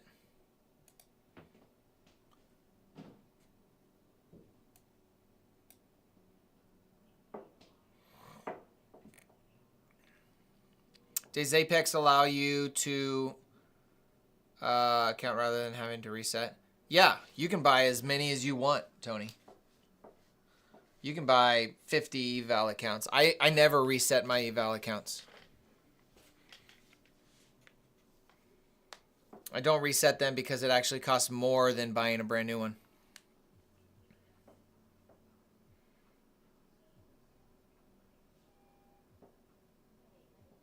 Yeah, you can buy as many eval accounts as you want. They don't put limits on that. All right, ES is starting to fall out a little bit on the 5-minute. We got a minute 25. I think that might be the sign that we may start rolling over here. Yeah, you just cancel the current one. And if you have multiple failed accounts, it will reset itself if you don't cancel it after 30 days. So I just cancel all of those. That reminds me, I think I have one that's supposed to renew on the 17th, which is tomorrow. So I might go back and cancel that.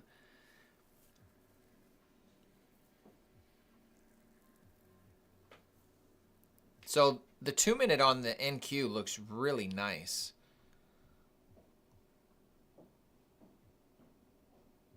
And there it goes. Let's see where this body closes.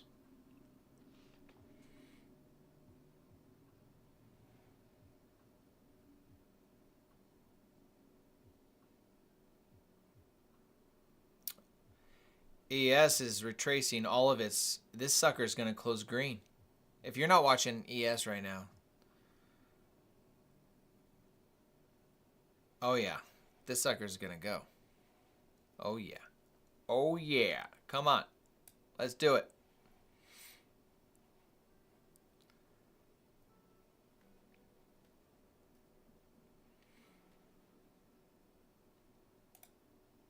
No, don't retrace the whole thing.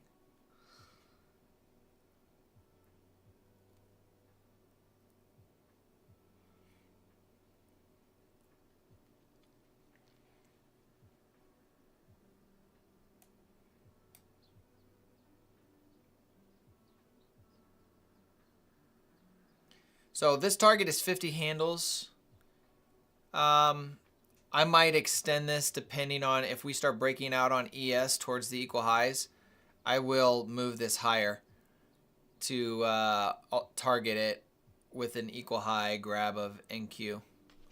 I think that's going to be my time to close it, is when we hit NQ.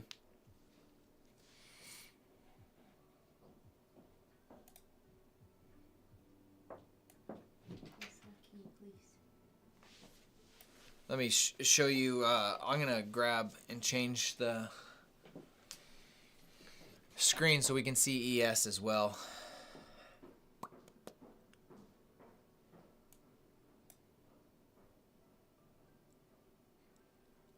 don't even know if I can do that. No, I'm not going to.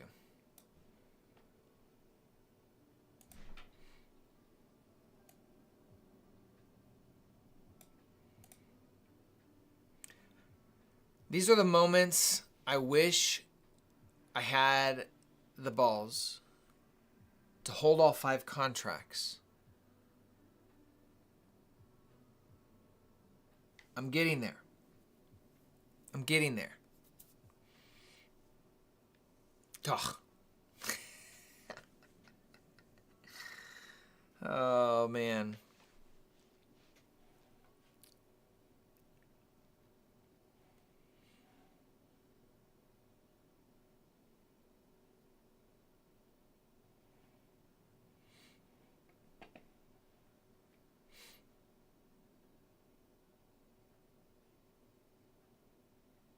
If you guys are appreciating the commentary and you're liking what you're seeing as far as the commentary here, hit the like button for me. I greatly appreciate it. It helps the channel out as well.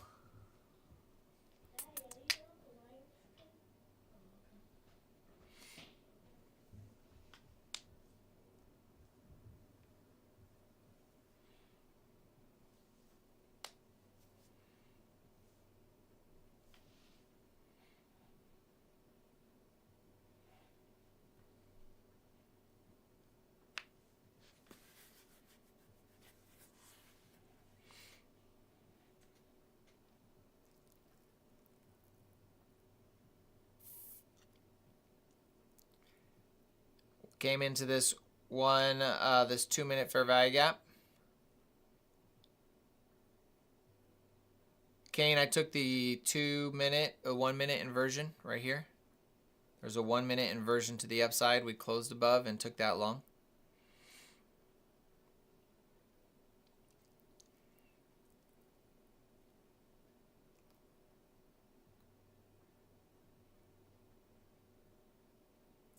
Right now, want to see it respect that body.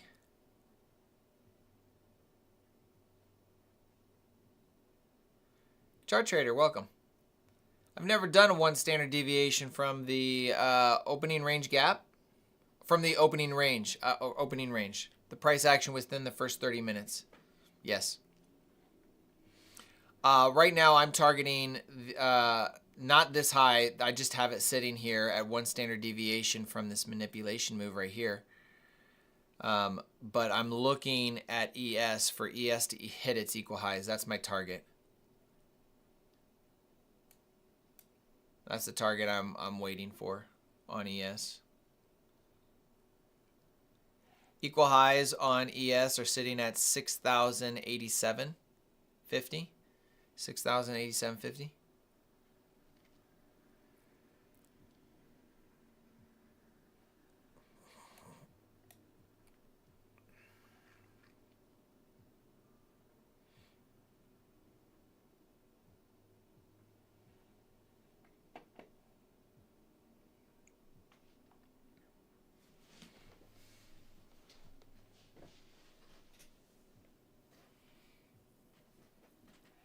5-minute candle on ES just finally closed above the volume imbalance. Let's see if it wants to be aggressive here.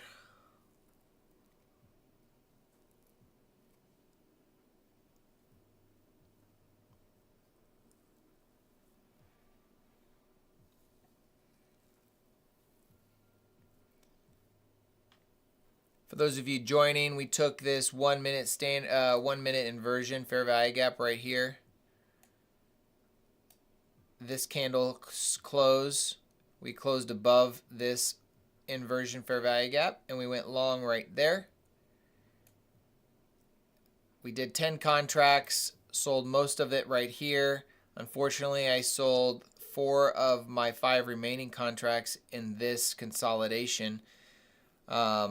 Because I was watching ES and ES wasn't looking too good. And then instead, I wish I would have held those in for this expansion higher. That would have been a nice opportunity.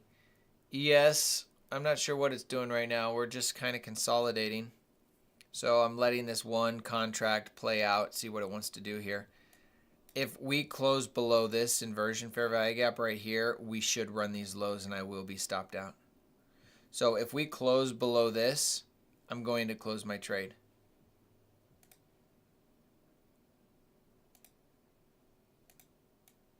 So a close below this means a run of this low, of these lows, in my opinion. And so that's where I'll close my trade.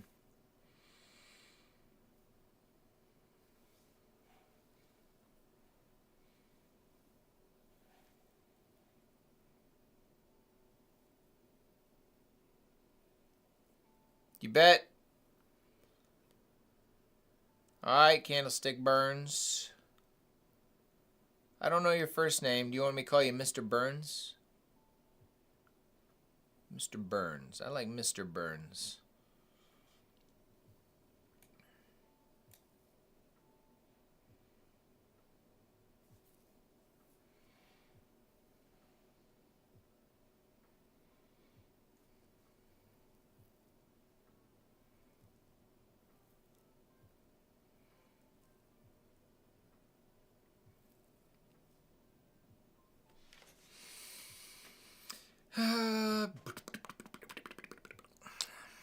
This is an area of my trading that I know I need to grow in. So I told you that I took 4 of my 5 remaining contracts off in that consolidation. I need to learn to be patient, and I need to learn to be uncomfortable. I need to be patient in that feeling of uncomfortability, because I was uncomfortable that I could lose 5 contracts, could run to break even, and I could lose the potential profit, the unrealized profit that I had. I need to become okay with being uncomfortable in that environment and letting the trade play out. This is what I'm working on right now, and I've gotten better with one final contract, because if I know if I close it, I'm done with the trade. I'm done. I mean, I can't get back in. I'm out of the trade. So I've seen myself do well with the remaining contract, but you know, when you're trading micros, that remaining contract's really small. All right, ES still in that consolidation, still sitting at that breaker.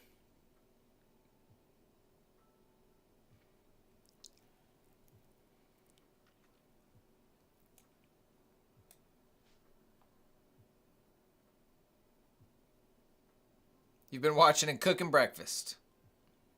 Well, thanks for hanging out, Deborah.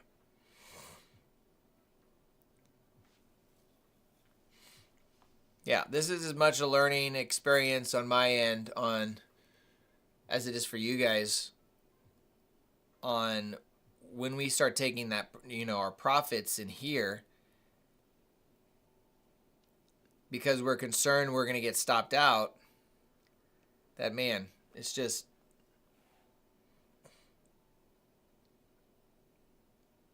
being okay with being uncomfortable as a trade's playing out is a lesson that I haven't fully learned. I think I'll do a blog post on that, being comfortable in your uncomfortableness. I don't know how you say that, but I think I'm going to talk about that because I think we avoid feelings of uncomfort. And man, I can tell you what, this is why trading demo compared to trading real capital is completely different. Is because when you know you could lose your money, you become very uncomfortable, especially when you're in the green. But in the red, you're like, man, I don't want to lose this much. I have to hold it, so you hold too long. It's psychological, man. So learning to be okay with the state of uncomfortability in your trading, I think is a key that has to be mastered.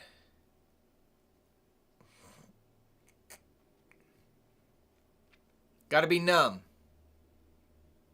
Yes. Whether it's a win or a loss, you got to be numb on it. All right, ES is still in the consolidation. It did give me a down close candle. We'll see if it respects this breaker or not. But I have decided that if we inverse this, I'm gonna close that trade.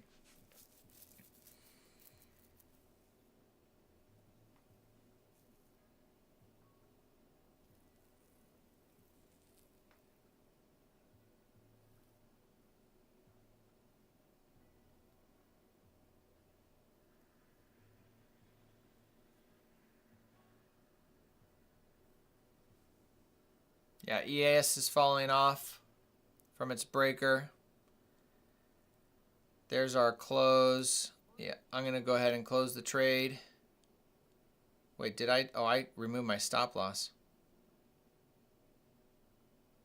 Let's see if it wants to push back up right here.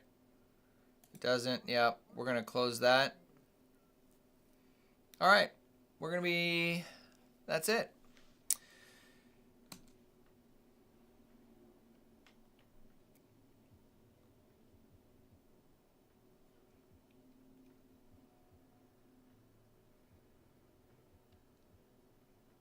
Not too happy with the day as far as my balance goes. A little irritated I took the initial trade that I took.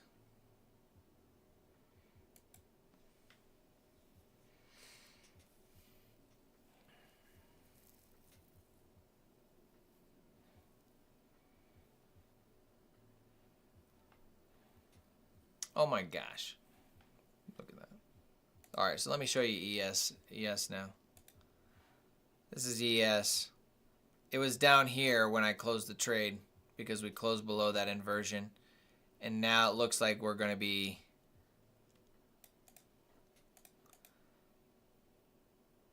closing above that breaker again. We'll see what happens here.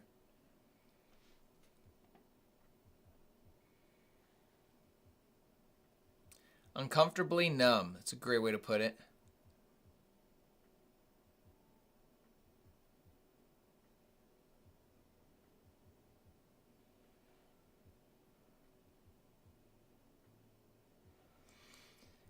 I will consider a small long right here if we inverse that. We did sweep. If we swept these equal lows here. I told you that was where my stop was and we swept it. So I would have been stopped out anyway. So I'm glad I closed the trade. We're going to see if it wants to inverse this level here. We did inverse this level, swept those lows. Yeah, so we could continue to see higher prices. ES is still respecting that breaker. I'll be right back again. Gotta use the restroom again. It's that coffee in the morning. I tell you what, I drink coffee and it just goes right through me.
Got noon coming up here in about 25 minutes.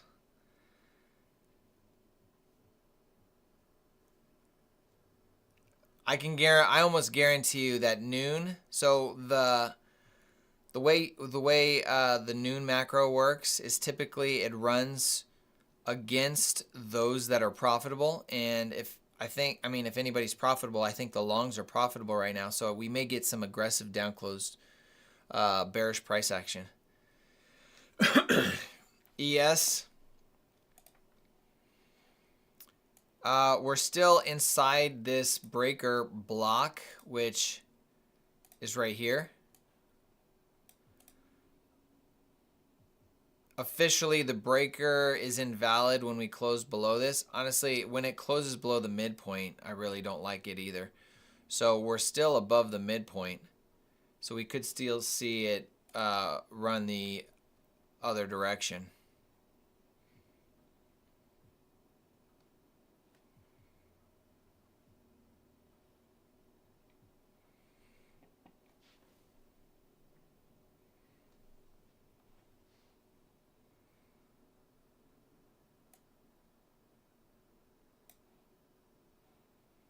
An inversion of this would be nice.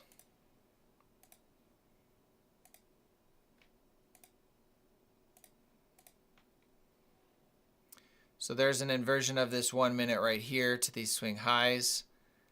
That could be an aggressive entry if you think it's still bullish. I probably wouldn't take it. We are running into this breaker. I bet you it looks decent on the 2 minute.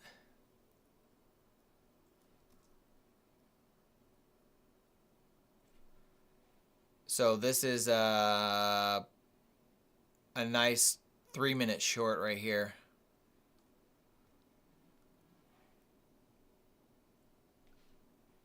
I feel like I would be competing against ES running higher, and it still has the opportunity to run higher.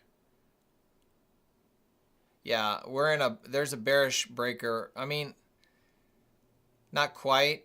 We didn't make a higher closed body, so I still think we could still pump higher.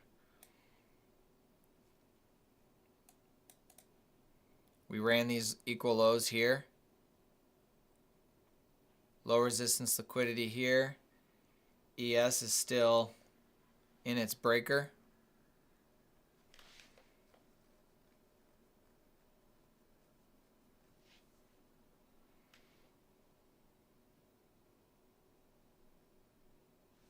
Yeah. You have no confidence in the short, you mean, Tony? I totally agree. I don't have any confidence in that, especially with an ES target. I mean, the target on ES is really the only area of like technical analysis I can have as far as where price could go, because we're at all-time highs on ES or on NQ.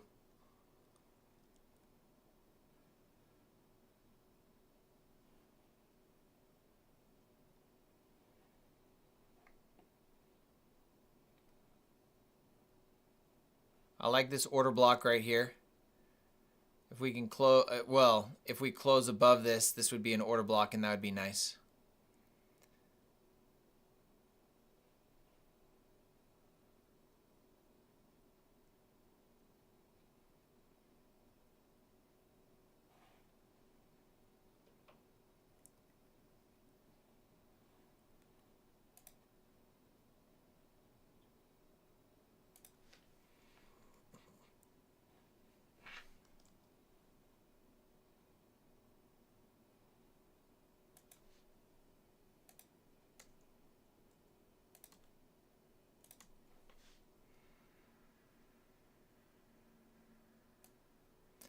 That does, I mean, this is model 2022.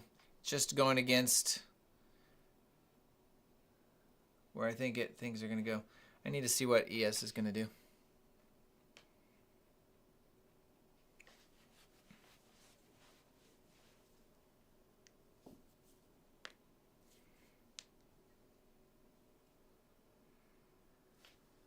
Watching this inversion right here. Now we are in extreme premium, so this is not A plus, but we are all at all-time highs, and all-time highs tend to seem to continue to go higher. So it's not a horrible setup. You're just gonna want to have proper risk management, as in you're not gonna want to oversize, and you're gonna want to ideally move your stop to break even as soon as we hit this first high, if you were to take it.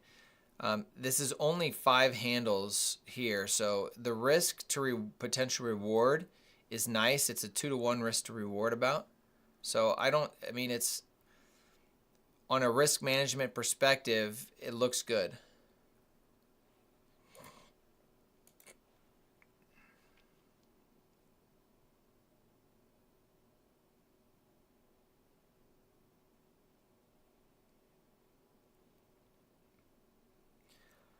This, I bet you money on the hourly, in the 12-hour macro, we drop down into this fair value gap. This hourly fair value gap. So we got 17 minutes left on this candle. We'll see what happens, but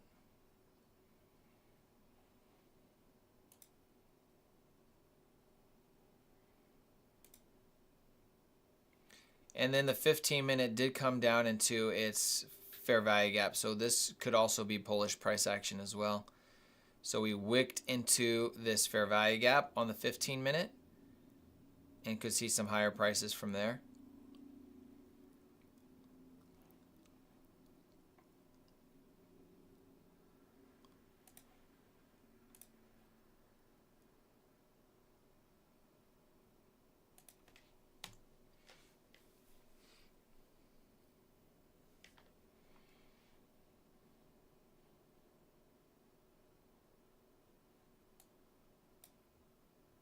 All right, it's NQ.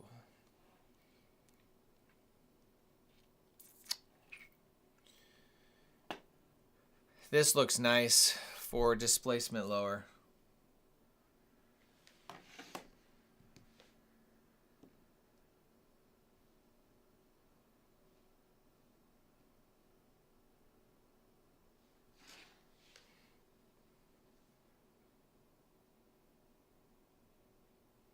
This looks nice.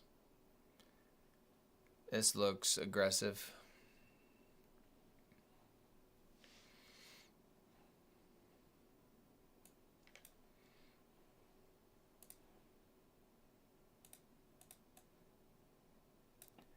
The 1 minute did close. No, it did not close for this low.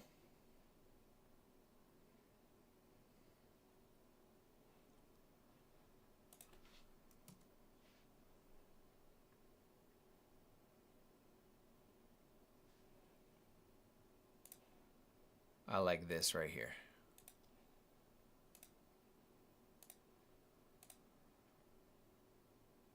I really like that.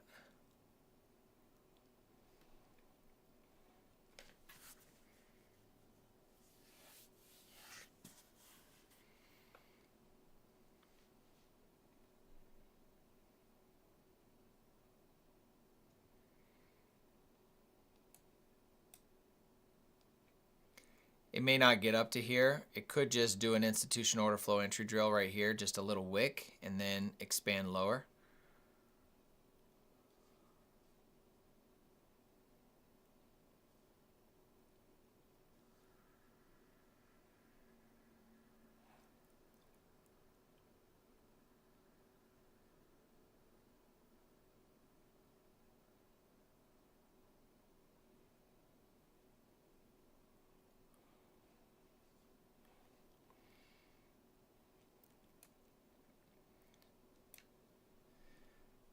But if I'm honest, when I'm looking at order flow, I really need to see a close below this to be confident that price wants to move the other direction. Because see, all of these are up close candles. This is an order block. I need, on a higher time frame, this is 25 minutes. I really need to see this close below it. Well, I bet you, look what the 30 minute looks like. Okay, so there's a 30 minute. we really need to close below this candle to get a change in state of delivery, to see price wanting to move the other direction. I think that's the clearest example. The hourly doesn't look good. Look at that tag. Ooh, ooh, ooh, ooh. I'm not going to take it.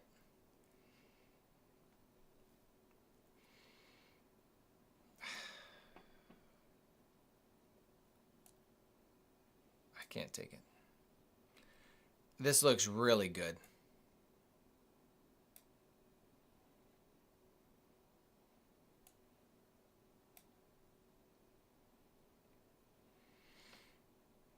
I just can't take it.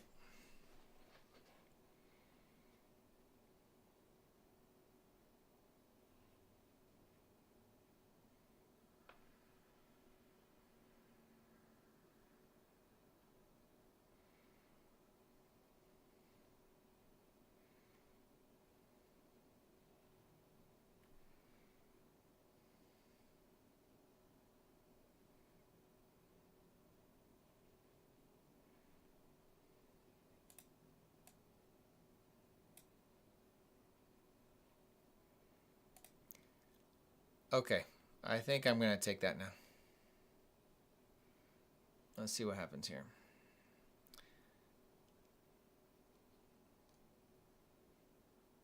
If we inverse this, probably going to have to close it.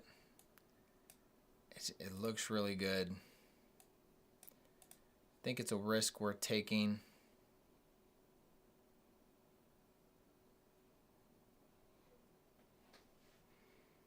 Going short from this breaker. Yeah, short. That's what I'm looking at. But if we close,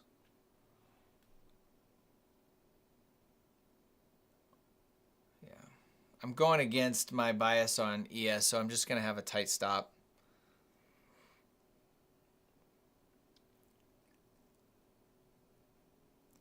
I'm going to keep this off screen for the moment simply because I'm nervous, if I'm honest. Can I just be honest? I'm a little nervous.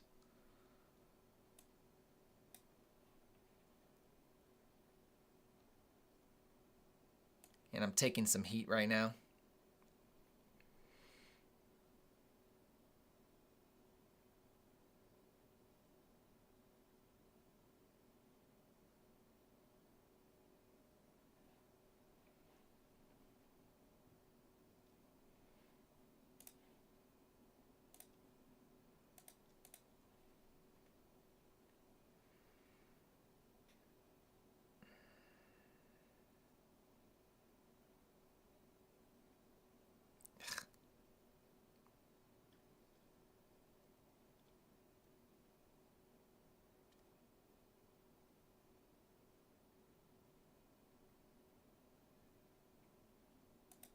I'm going to close the trade.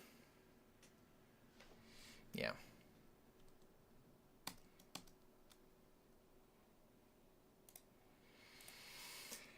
It really did look good, but I mean, ES is still doing the thing that I wanted it to do. It's still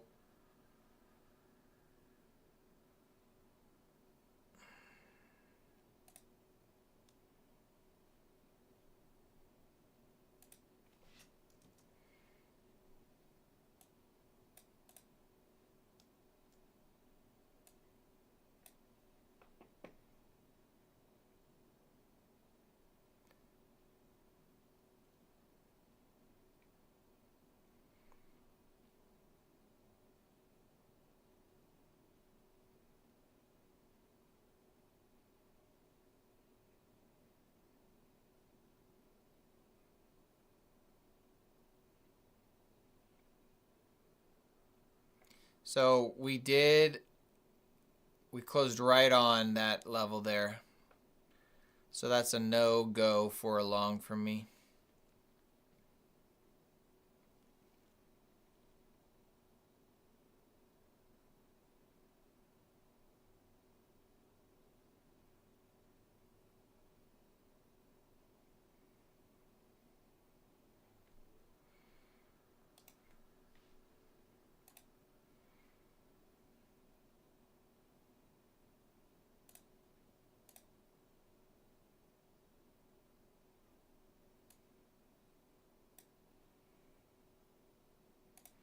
there's the trade that I took.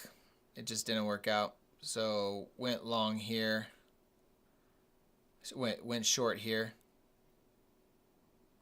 Closed it here. Just didn't work. Disappointing.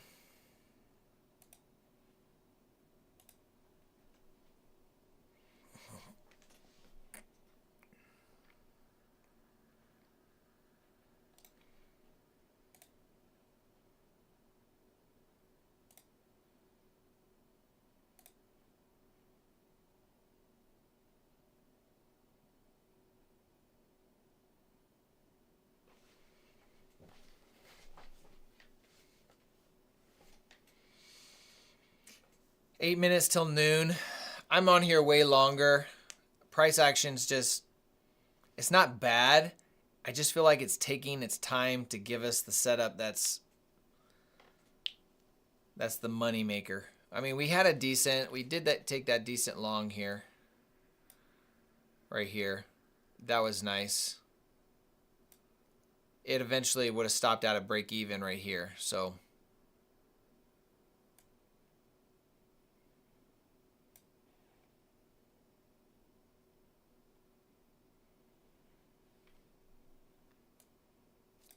close below, above these down close candles, and inside this fair value gap would be a bullish sign for sure.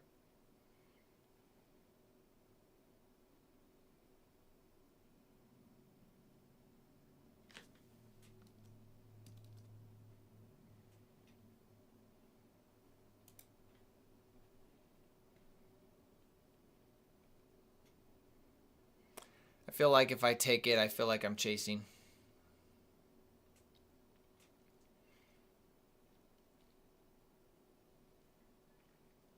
But it looks good.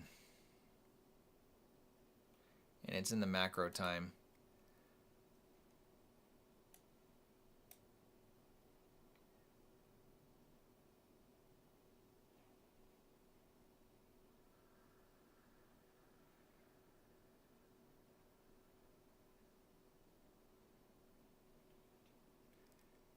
We're going to take one stab at it. We'll do this.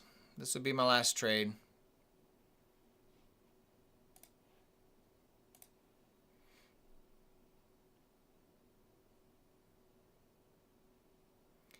Stop is going to need to be probably close to this swing high right here. We'll make it that swing high. So we could get stopped out because stop is going to have to be relatively small.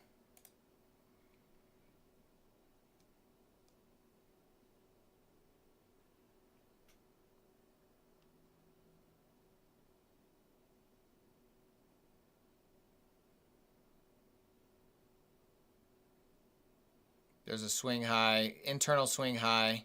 Technically, stop should be at break even right now. I'm going to wait till we see if we can hit that high right there.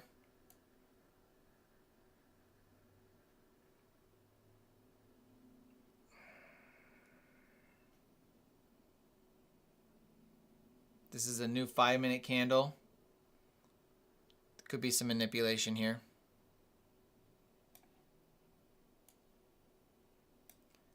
This is the candle we went long, the fair value gap we went long on right there.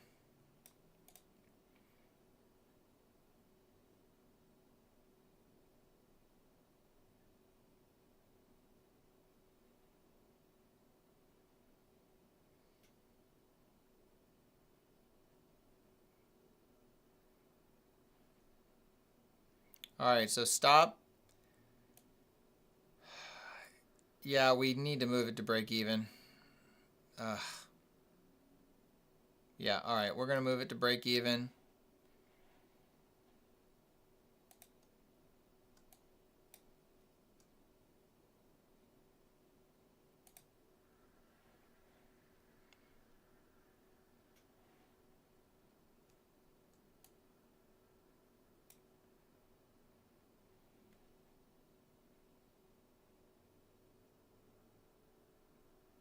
And it looks like we're going to get stopped out.